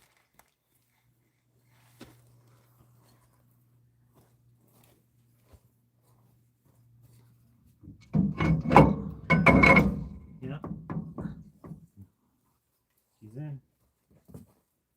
Oh, and also a side note here. If this thing had boogered up like wheel studs, and now would have been the time to change them because you have the whole axle out. A lot easier just to pound them straight backwards out and put a fresh one in with the installer tool. Okay, moving forward. So right here, I got this little clip, a retainer clip. I'm gonna put that in.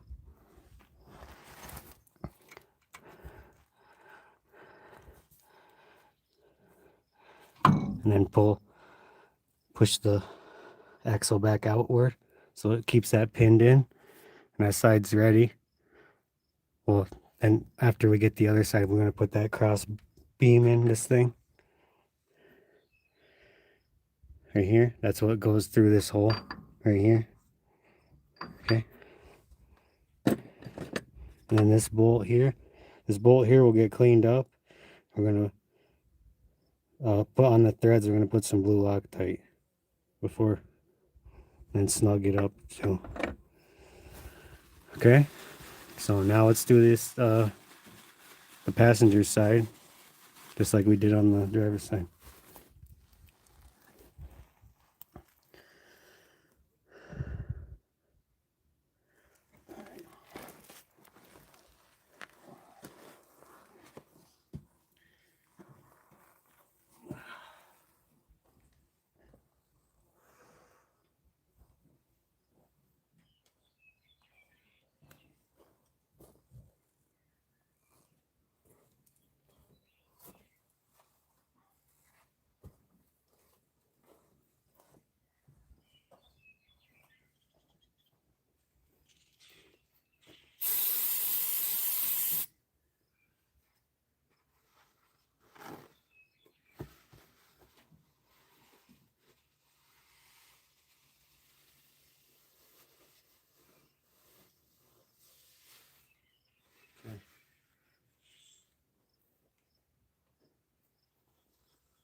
Oh, wait a minute. This side's gonna get that little bit of gear oil like the other side.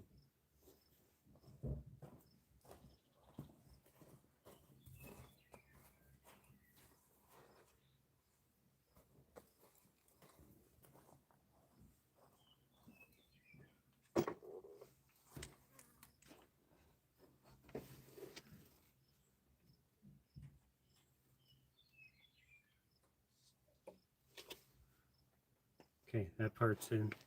I'll put the axle on.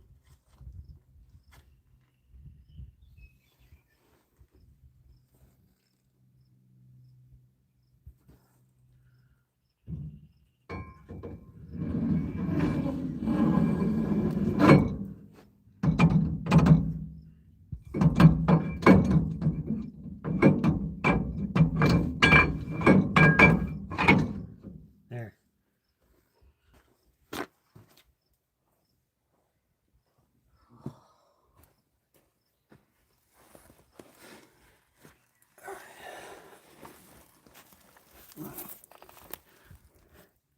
Okay, little C-clip.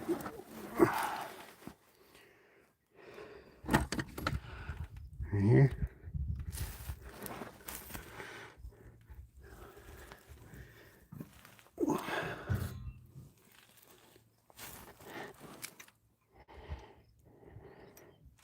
So it's gonna be right in here. I can feel it. Okay, now pull it back out. There.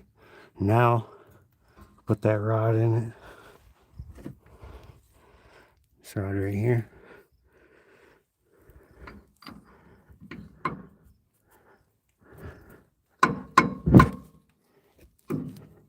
Okay.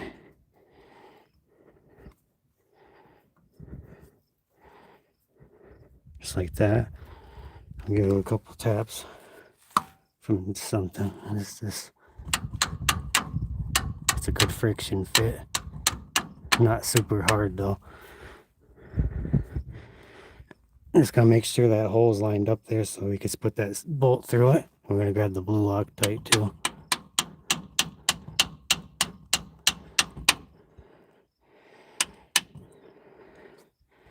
And then we'll test it to see if this bolt lines up and screws in and all that. Well, let's start tapping it. Okay. All right. Now we're gonna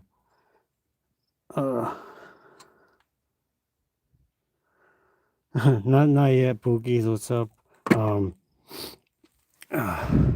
He just has to get a bunch of parts for it still, like the intake manifold and a bunch of sensors and stuff. We just got to get some new stuff for it.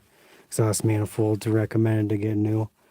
So we're doing little by little. I got to change that part that got boogered up, that fuel line. So in the meantime, when I drop the fuel tank, because that goes to the fuel tank, we're just going to change the fuel pump for him too, because that's what he wanted to. And, you know, we're just going through it. This thing needs a lot of TLC, so. But yeah, the engine's there. We got it all set back on time with the core, so he didn't get charged another $600. So we're doing good on that. So here we go. This is gonna get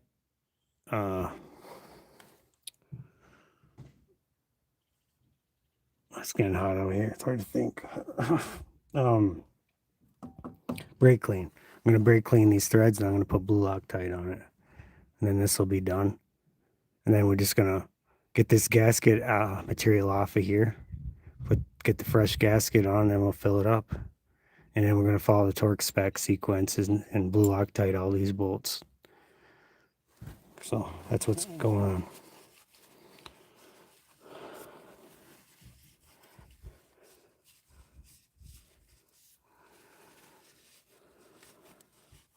Okay, let me grab the brake clean.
Well, I'll have to pick up more Loctite coming up, but I have some now, but we're starting to run low.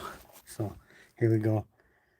This is stuff that's basically blue Loctite mixed with this stuff is thread locker. But the blue one already comes with it all ready to go in one package.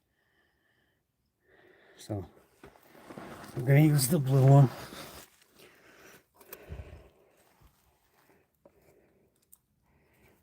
Right here's the threaded portion. Just like that.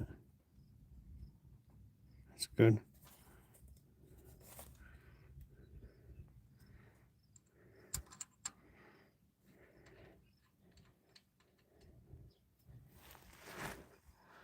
Started by hand, then we'll tighten it up good.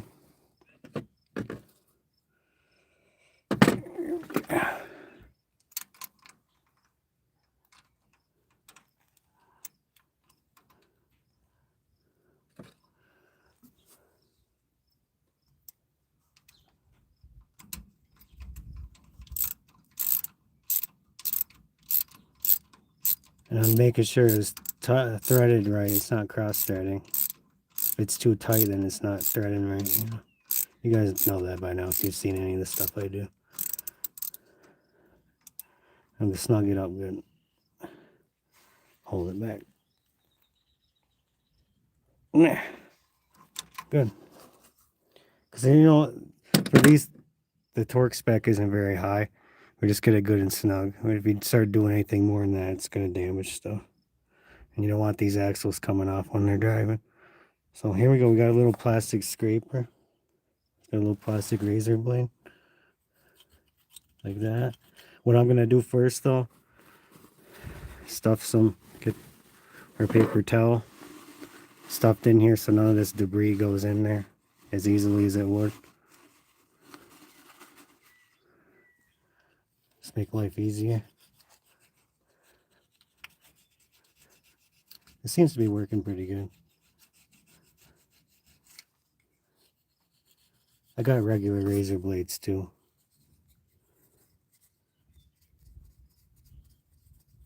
Probably switch to the regular one. But here's how I had to put that blade through, so we're gonna have to if I sand it down a little bit.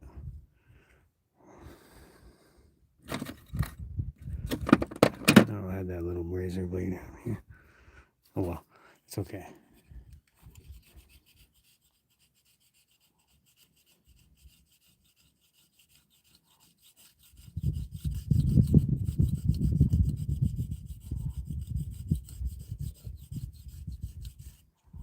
Just trying to get all the gunk away from it.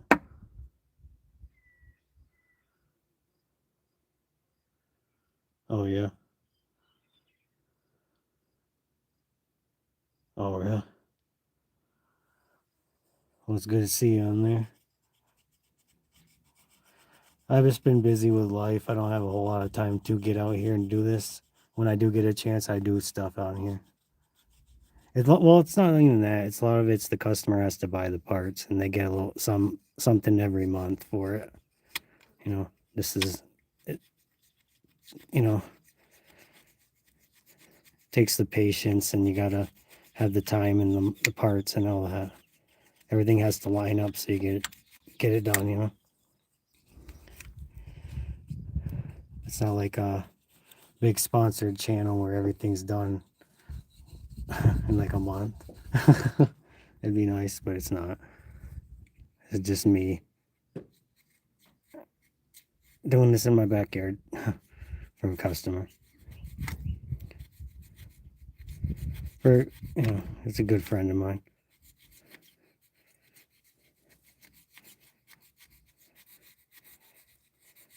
That's getting pretty clean right there. I have those little the green Brillo pad. I think that'll be like perfect for doing this. I think I'll grab that and I'll bring the brake clean over. And this should be like a winning combination, I think. So let's do that.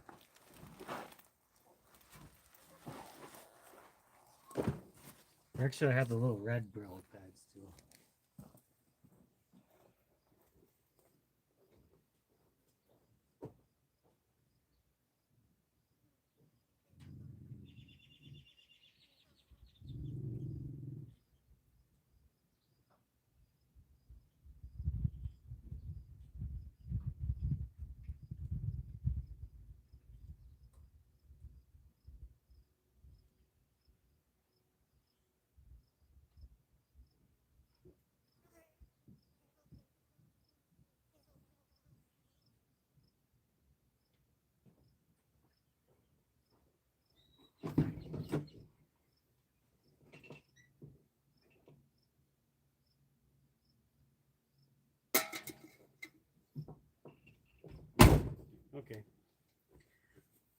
So we got two types of scouring pads for dishwashing kind of thing. I'll show you what I'm talking about here. So the green one's probably more abrasive. I'll try this one first.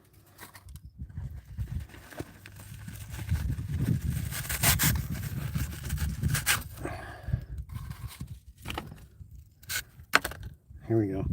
I'll put a little brake clean down too.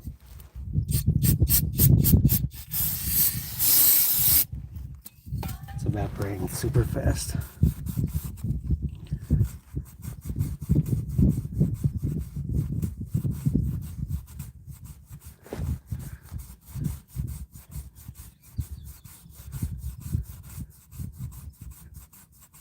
Oh yeah, that's looking pretty good.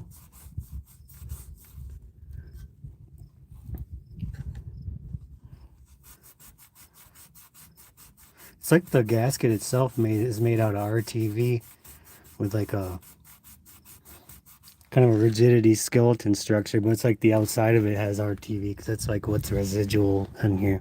But it looks like the original gasket. So I don't think anybody's ever been in this at all, which would probably explain why everything was leaking from the seals, or it might even have damage because that fluid's really gross. If you guys got to look at that fluid, here's what we're talking about. Yeah, it don't look very fresh. So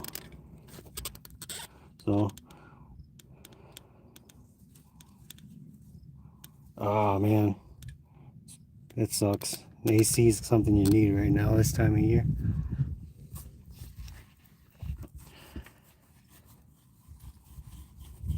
You're in Florida, right? So that's gonna be too hot with no AC there, and the humidity too.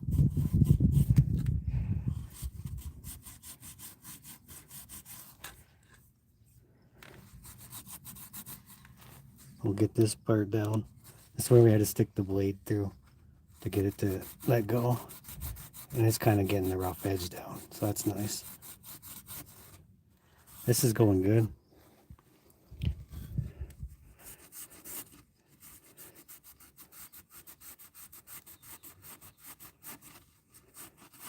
I still got to get one of those little the angle die grinder thing for the air compressor for at home, with the little cookie discs, rotary disc things. I forget what they call them. But they clean up this stuff a lot faster using that without taking off the material. It just takes the gasket material off really good.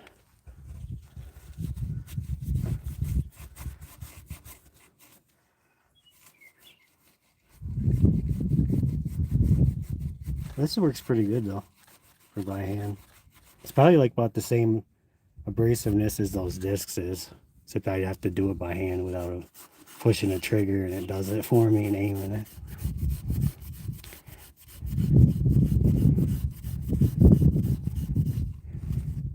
Get that gasket out of there.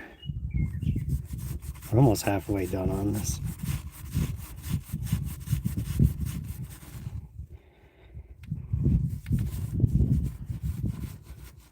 There'll be something big done for this that the customer really wanted me to look at. So, and if he's curious about any of it, he can watch this video, see what we had to do on it.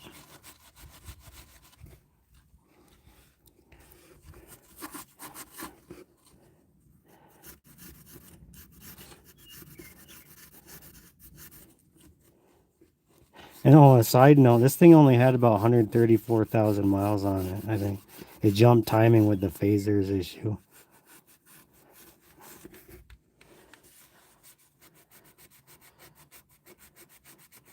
Well, that engine's already sent back for the core. We got that fresh reman one from Powertrain Products to put in.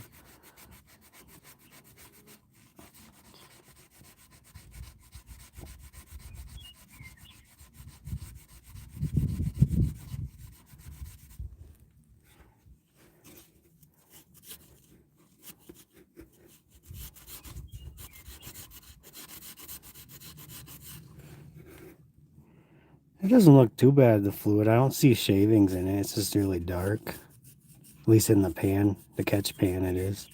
This part's kind of stubborn right here. Okay, I'm getting it.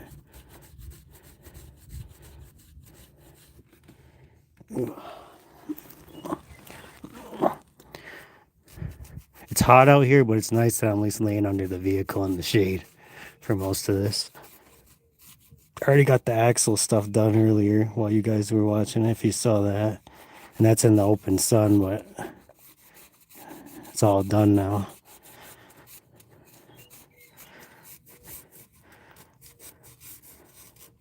We're in the clear.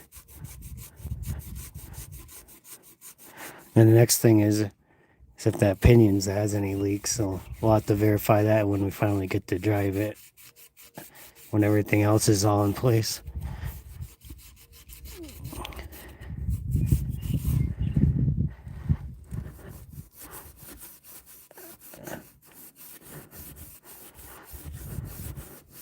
I think there's supposed to be a magnet inside of this, or at least on the cover. I don't see one on the cover though. Interesting.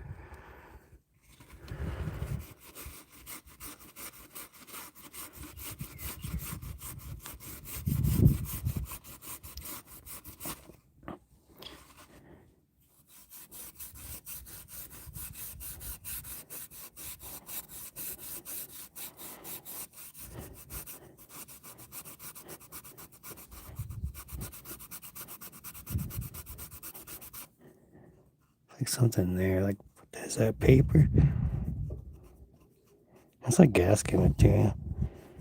Or paper towel for me. Maybe. Look at this side now. No, that's too that'd be okay.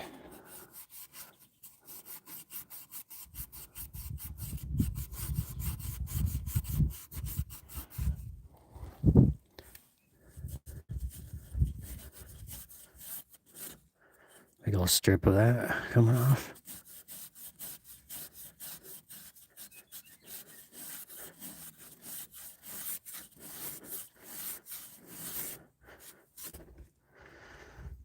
Almost all the way off.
Yeah, these are really nice, these little red ones. It's not as abrasive as that green one. I don't see like witness marks and stuff from using this one. Get that stuff out of here. I don't want that falling in there.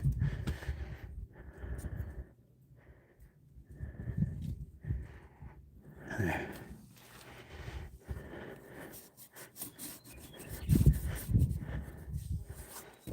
Oh no! Oh, well, I guess I got another one. That one's gone. It's into the gear oil. I ain't gonna be good to use again. It's over.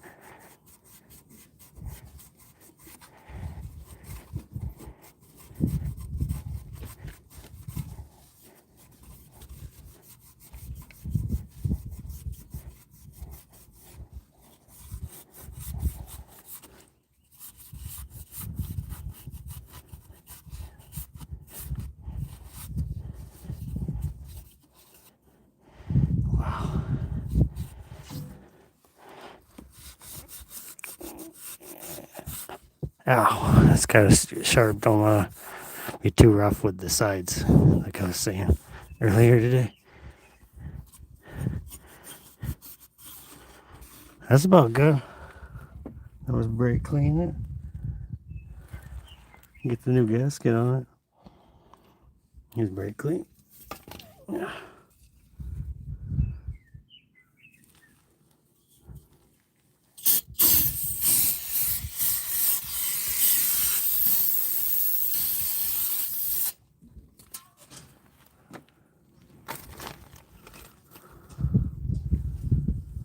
Oh, I gotta grab the paper towel. So.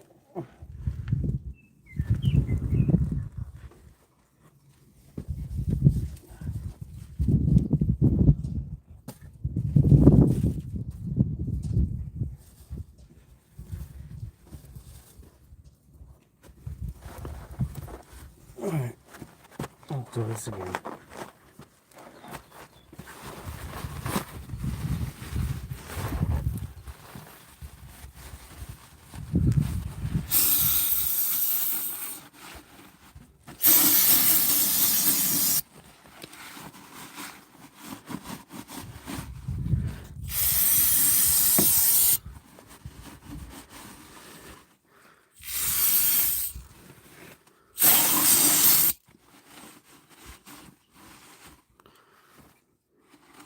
This out of here.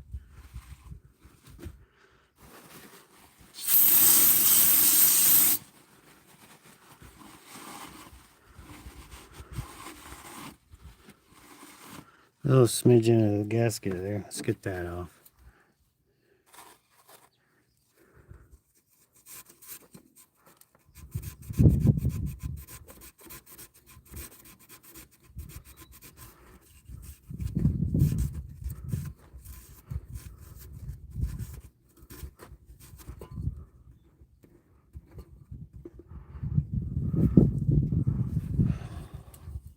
Let's try this.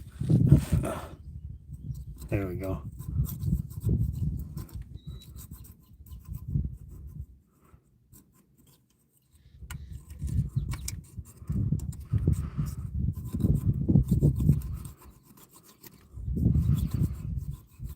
So I'm supposed to be trying out those new lawnmower blades I got sent by the Amazon sponsored thing for that push mower. So in the next couple of days I'll be doing that. They sent them in December, so I had to wait a while to do anything with them. So if that interests you, stay tuned for that.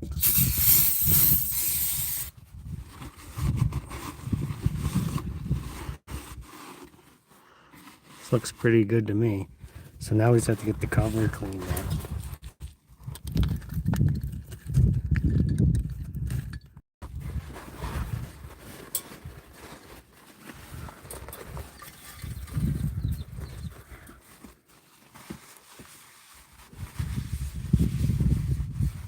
Start with that part.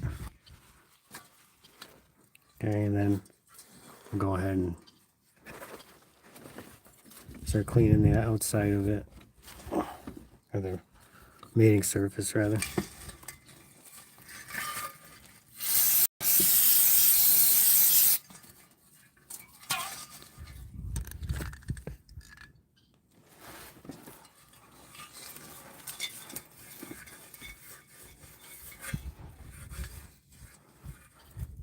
Actually, we'll go over here to the side so I can actually not be laying down doing this. This is weird. One moment, guys.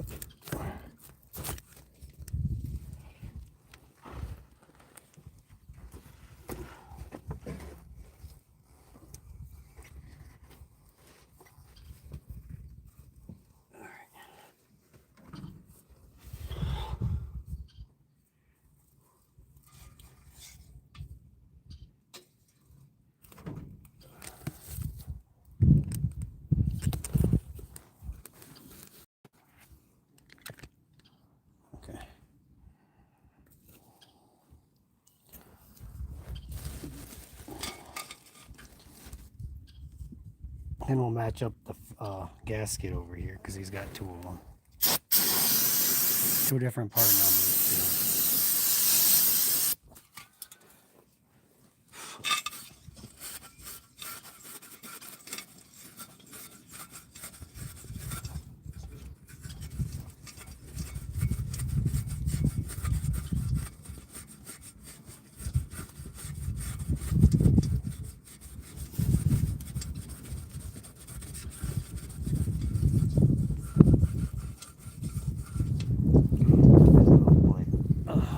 Let's try this.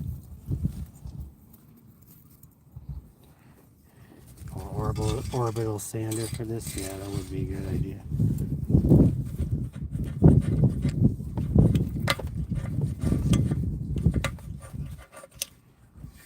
I think we're getting closer to being done. The wind's starting to be annoying. The wind does feel good though. Today. 89 out today. Here.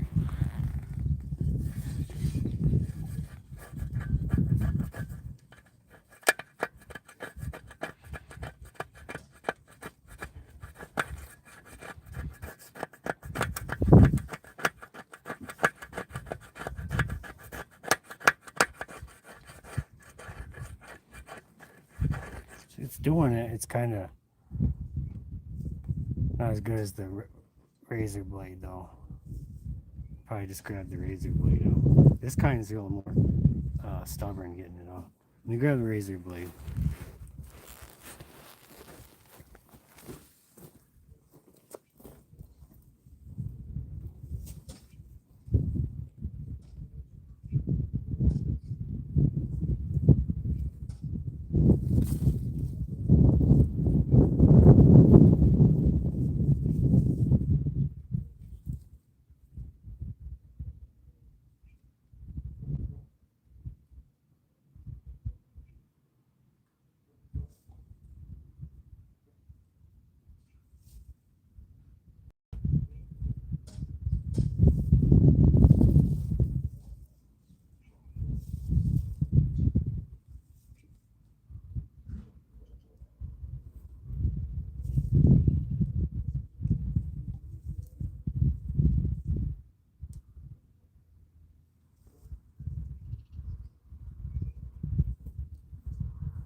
Okay, here we go.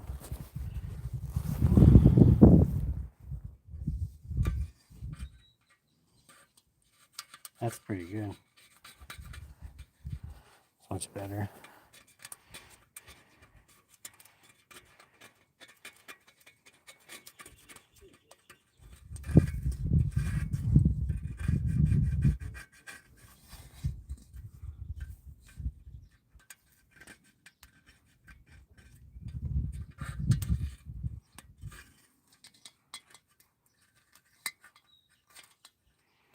Probably help get the high spots down, and then I can come across it with the Scotch Brite.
I'm going to try using the green ones on this one.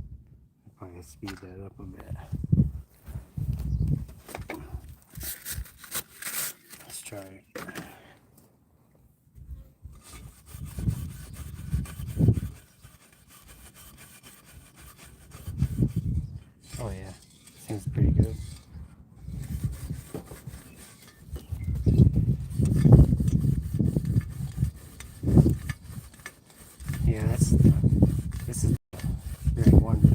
red's just slightly not abrasive enough to take down the RTV residue.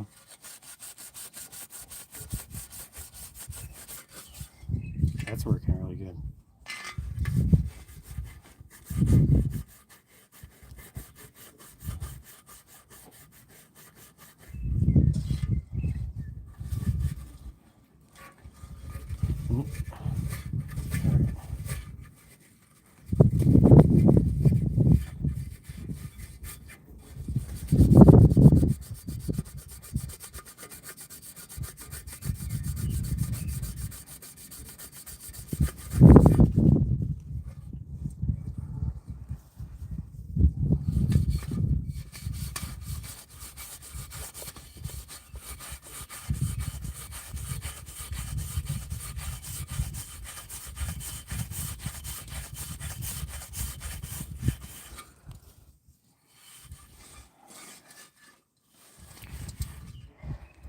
Yeah, the die grinder with the rotary stuff, those discs, the roll-lock disc, that's what they're called. That's coming up in the future, definitely. It'll be a lot faster doing this with that.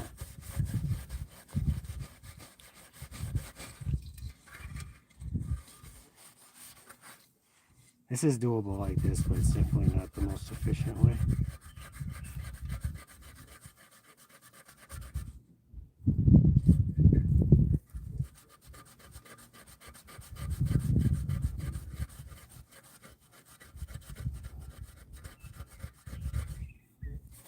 It's gonna be hard to get it all completely off with this. Harder. Anyway. I'm gonna try though.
Almost done.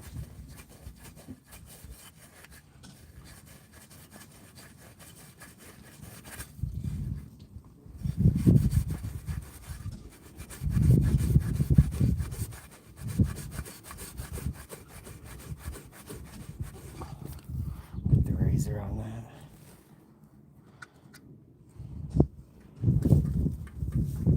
Oh yeah, look at that big chunk of flake come off.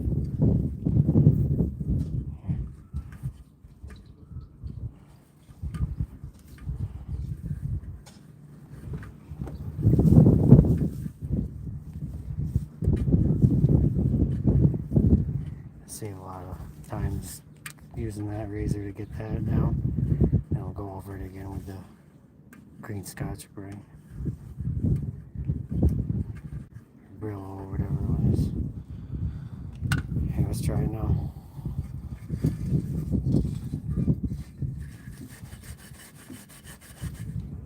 Oh yeah, it's working.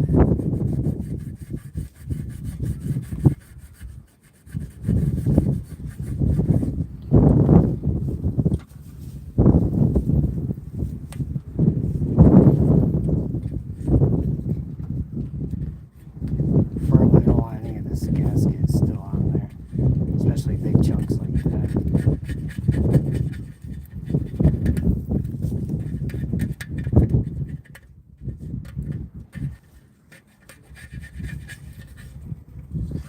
So some up here.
Getting there.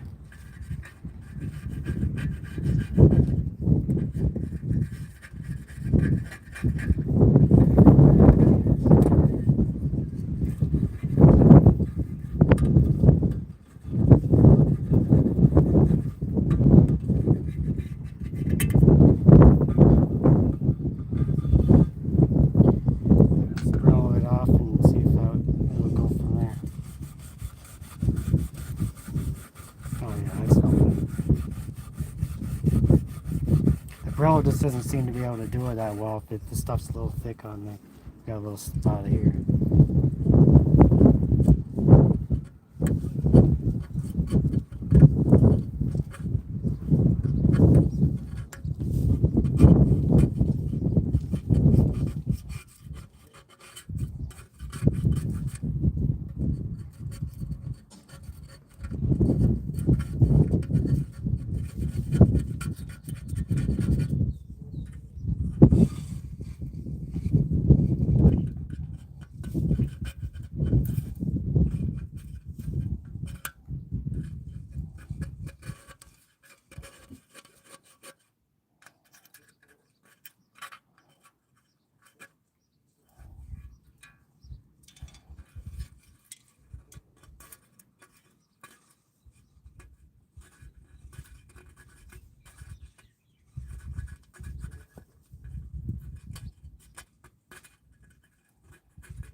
There.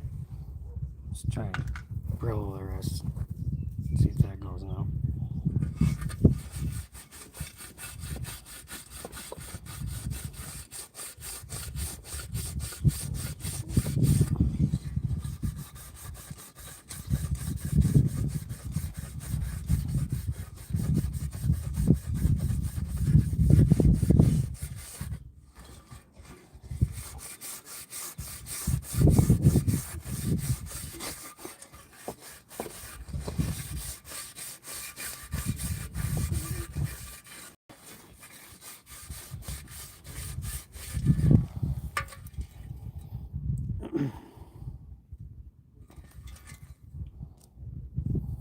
I got black spray paint the customer got too. We're supposed to do the frame rails and stuff. I can spray paint this diff cover, but I'm gonna do that after it's all done because it's just be easier like that.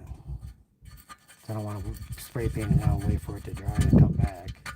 I can just do it while it's on it.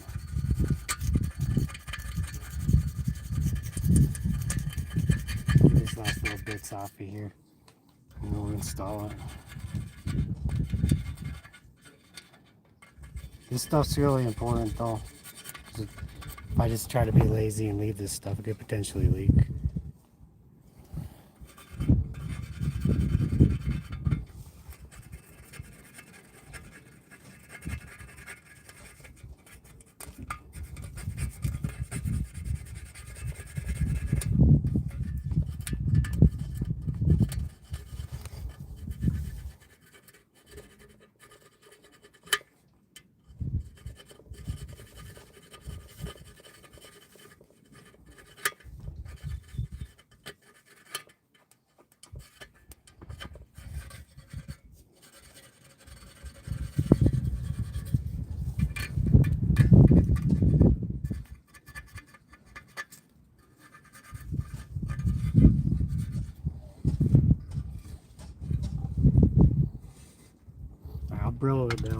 it should be pretty close to done.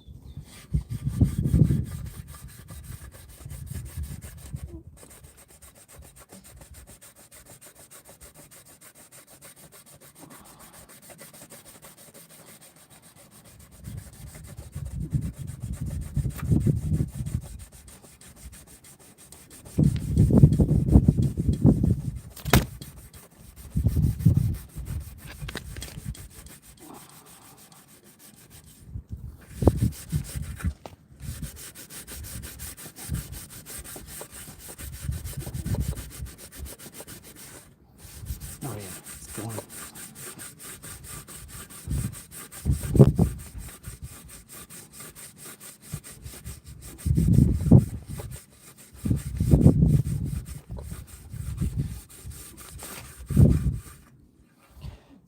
Just gotta really put the elbow grease to it to get it finished and just get it right off all the way.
Okay, that's pretty darn good. Pretty clean this thing right here.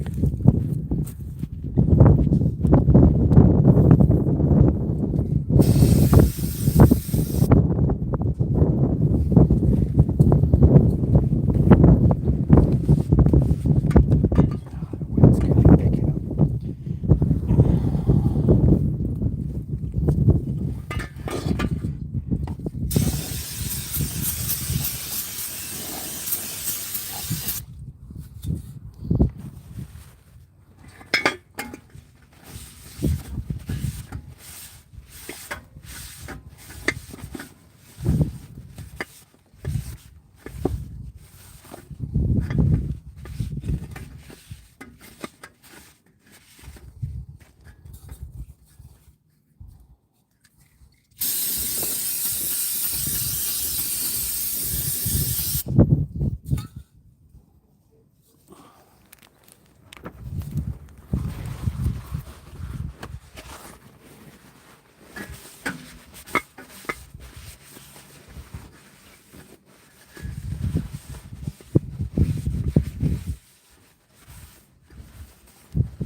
Okay, now we're going to match up this gasket right here. So we got two of them like I was saying.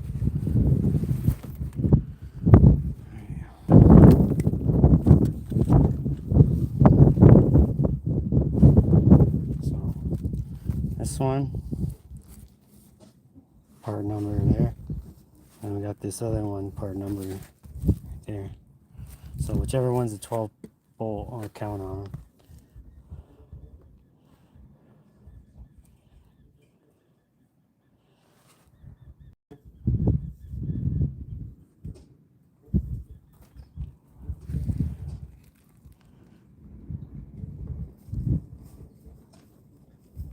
Huh. Interesting. This one says it's for a F250 to 350. And this is not what this is. And this one just says Ford truck right there. I believe it's this one. This isn't a 250 or a 350. I'm gonna open it up. It should be right on the money.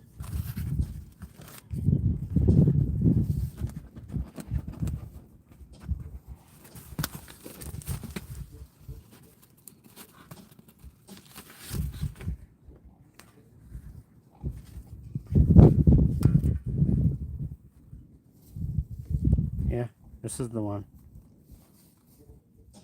Hey, wait a minute. That. There we go. That's on. All the holes are exactly.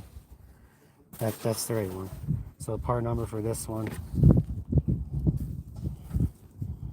Right there. Alright. Let's get this sucker in there. I have a lot of time messing with this thing.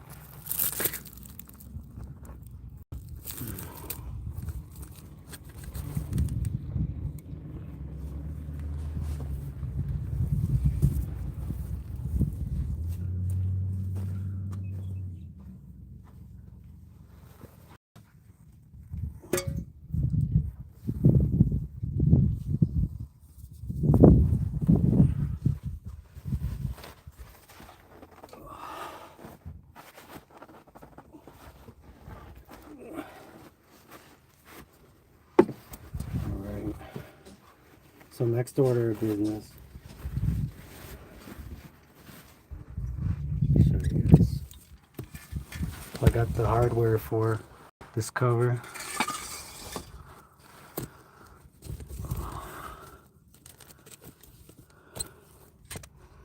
Okay. So this hardware for the cover. I'm gonna lay a paper towel here. I'm gonna put all the hardware down on it. Then I'm going to spray brake clean on them, get them kind of cleaned up.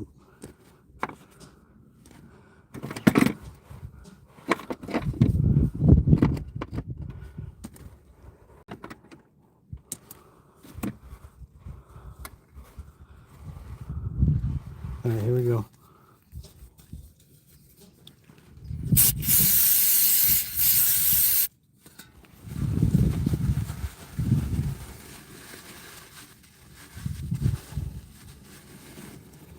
Look how dirty that stuff is. Or was. Kind of helping get the gunk out. Alright. Now I'll go ahead and put this into place.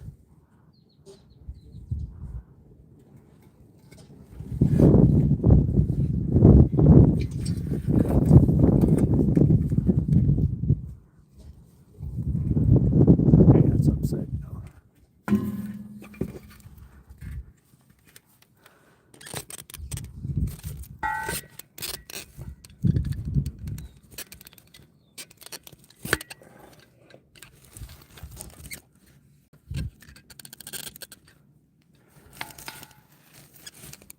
There we go.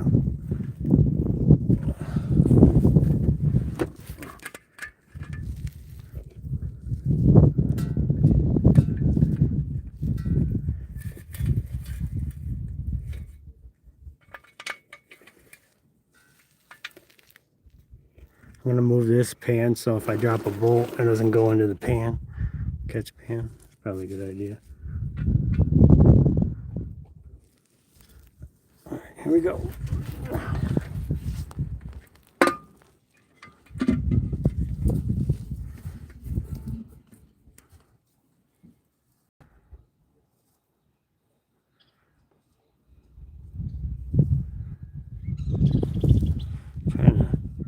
Okay, it goes like this.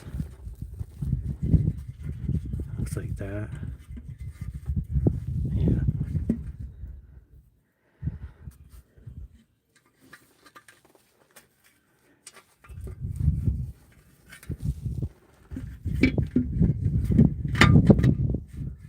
Ugh.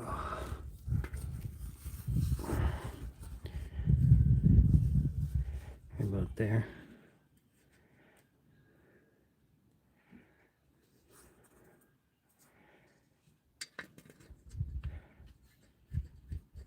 It's a placeholder.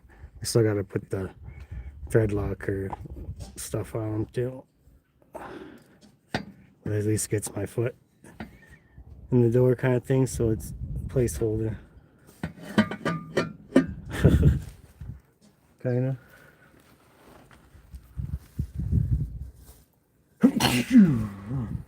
Okay.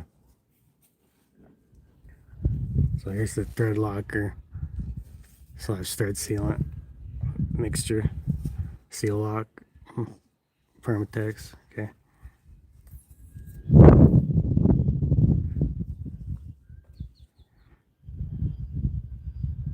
Okay, there we go.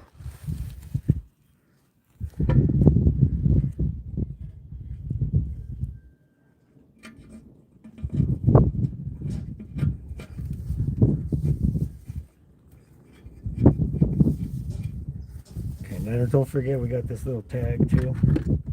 Got this little tag to put on it. That'll get piggybacked with like this one here. Okay, so we'll do that.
Any of the stuff with this blue lock or RTV, just rip it right off. That stuff's old and I don't want it in the way.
More to go.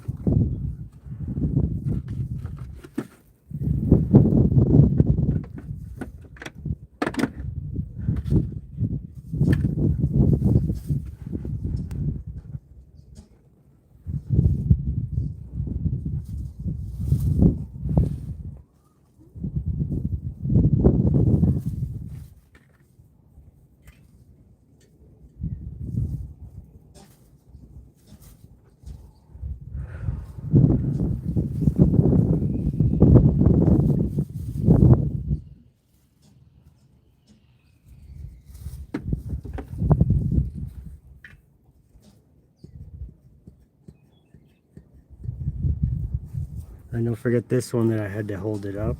I'll take that one out and put Loctite on it because it didn't have any yet.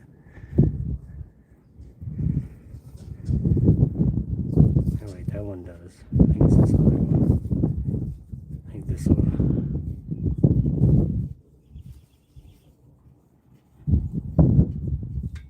Yeah, it's this one.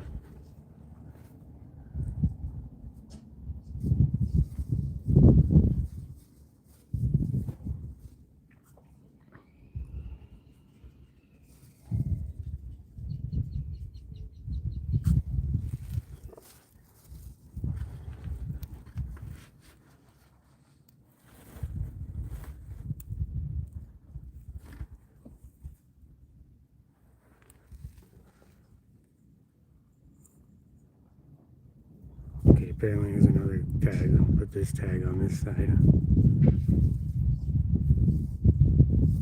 Oh, I forget that.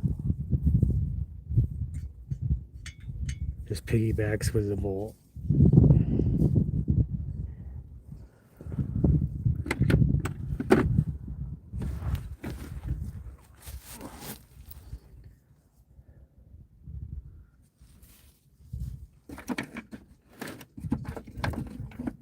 Okay, here we go. Last bolt.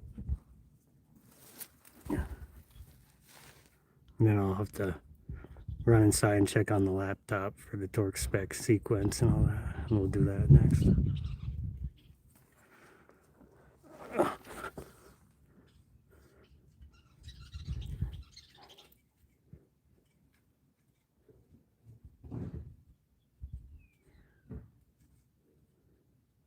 Alright, I'm gonna check out the specs.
Alright, we're back. Looks like 33 foot-pounds in a star pattern, so that's what we're about to do. So let's get this all set up to do it.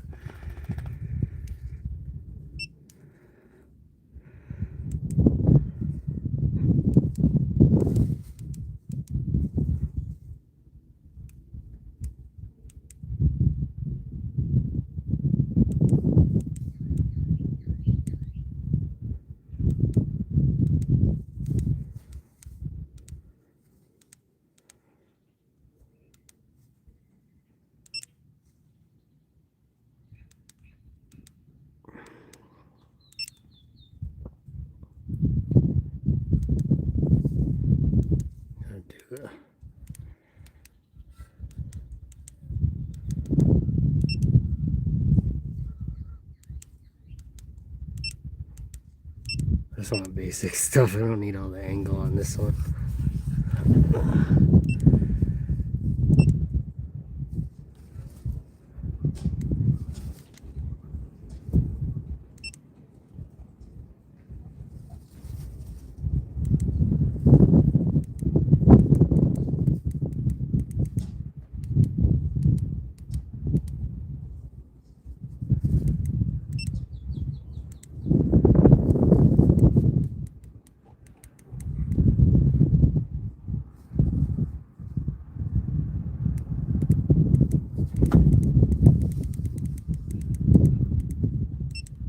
Okay, 33 foot-pounds we set to.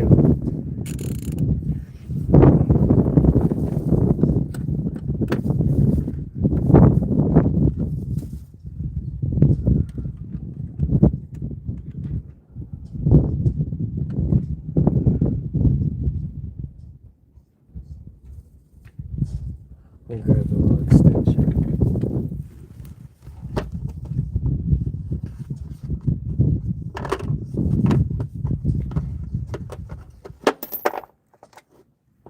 There you go.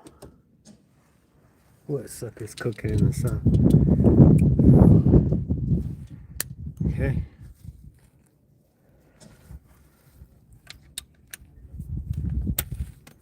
Here we go.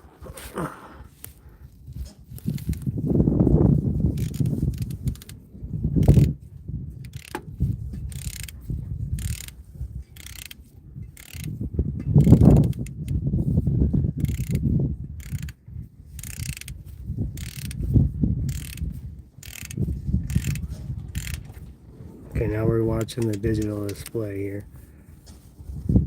It'll start doing all kinds of rumbling and stuff when it gets closer.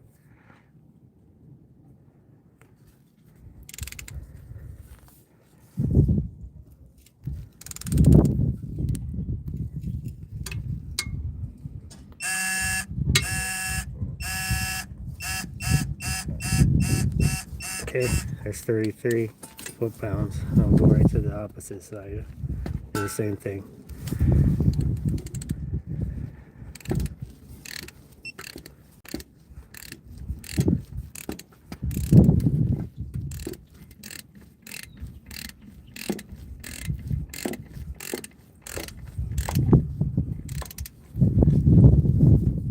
Let's get you guys over here.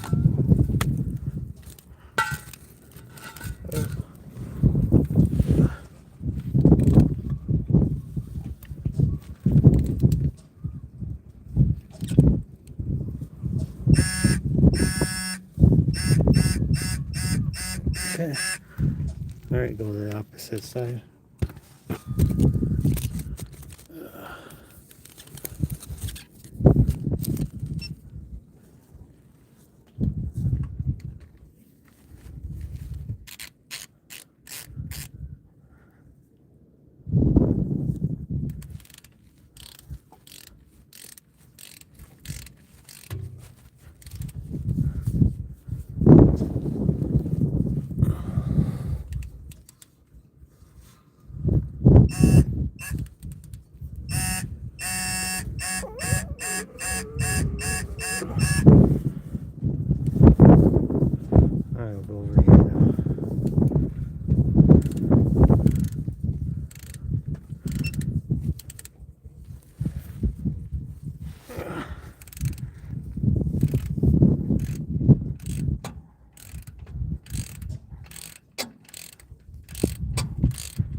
Okay, 33.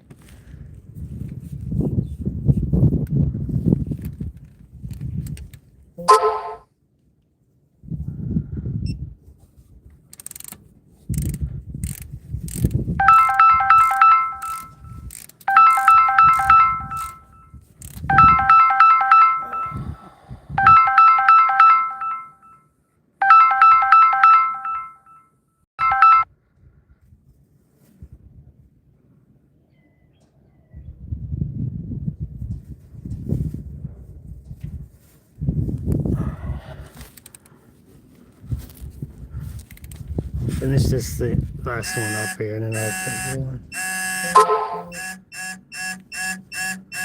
Okay. Well, that's just gonna have to do all that all around it and fill it back up. I gotta get going now. Alright guys, thanks for watching. There'll be more to come. Till next time.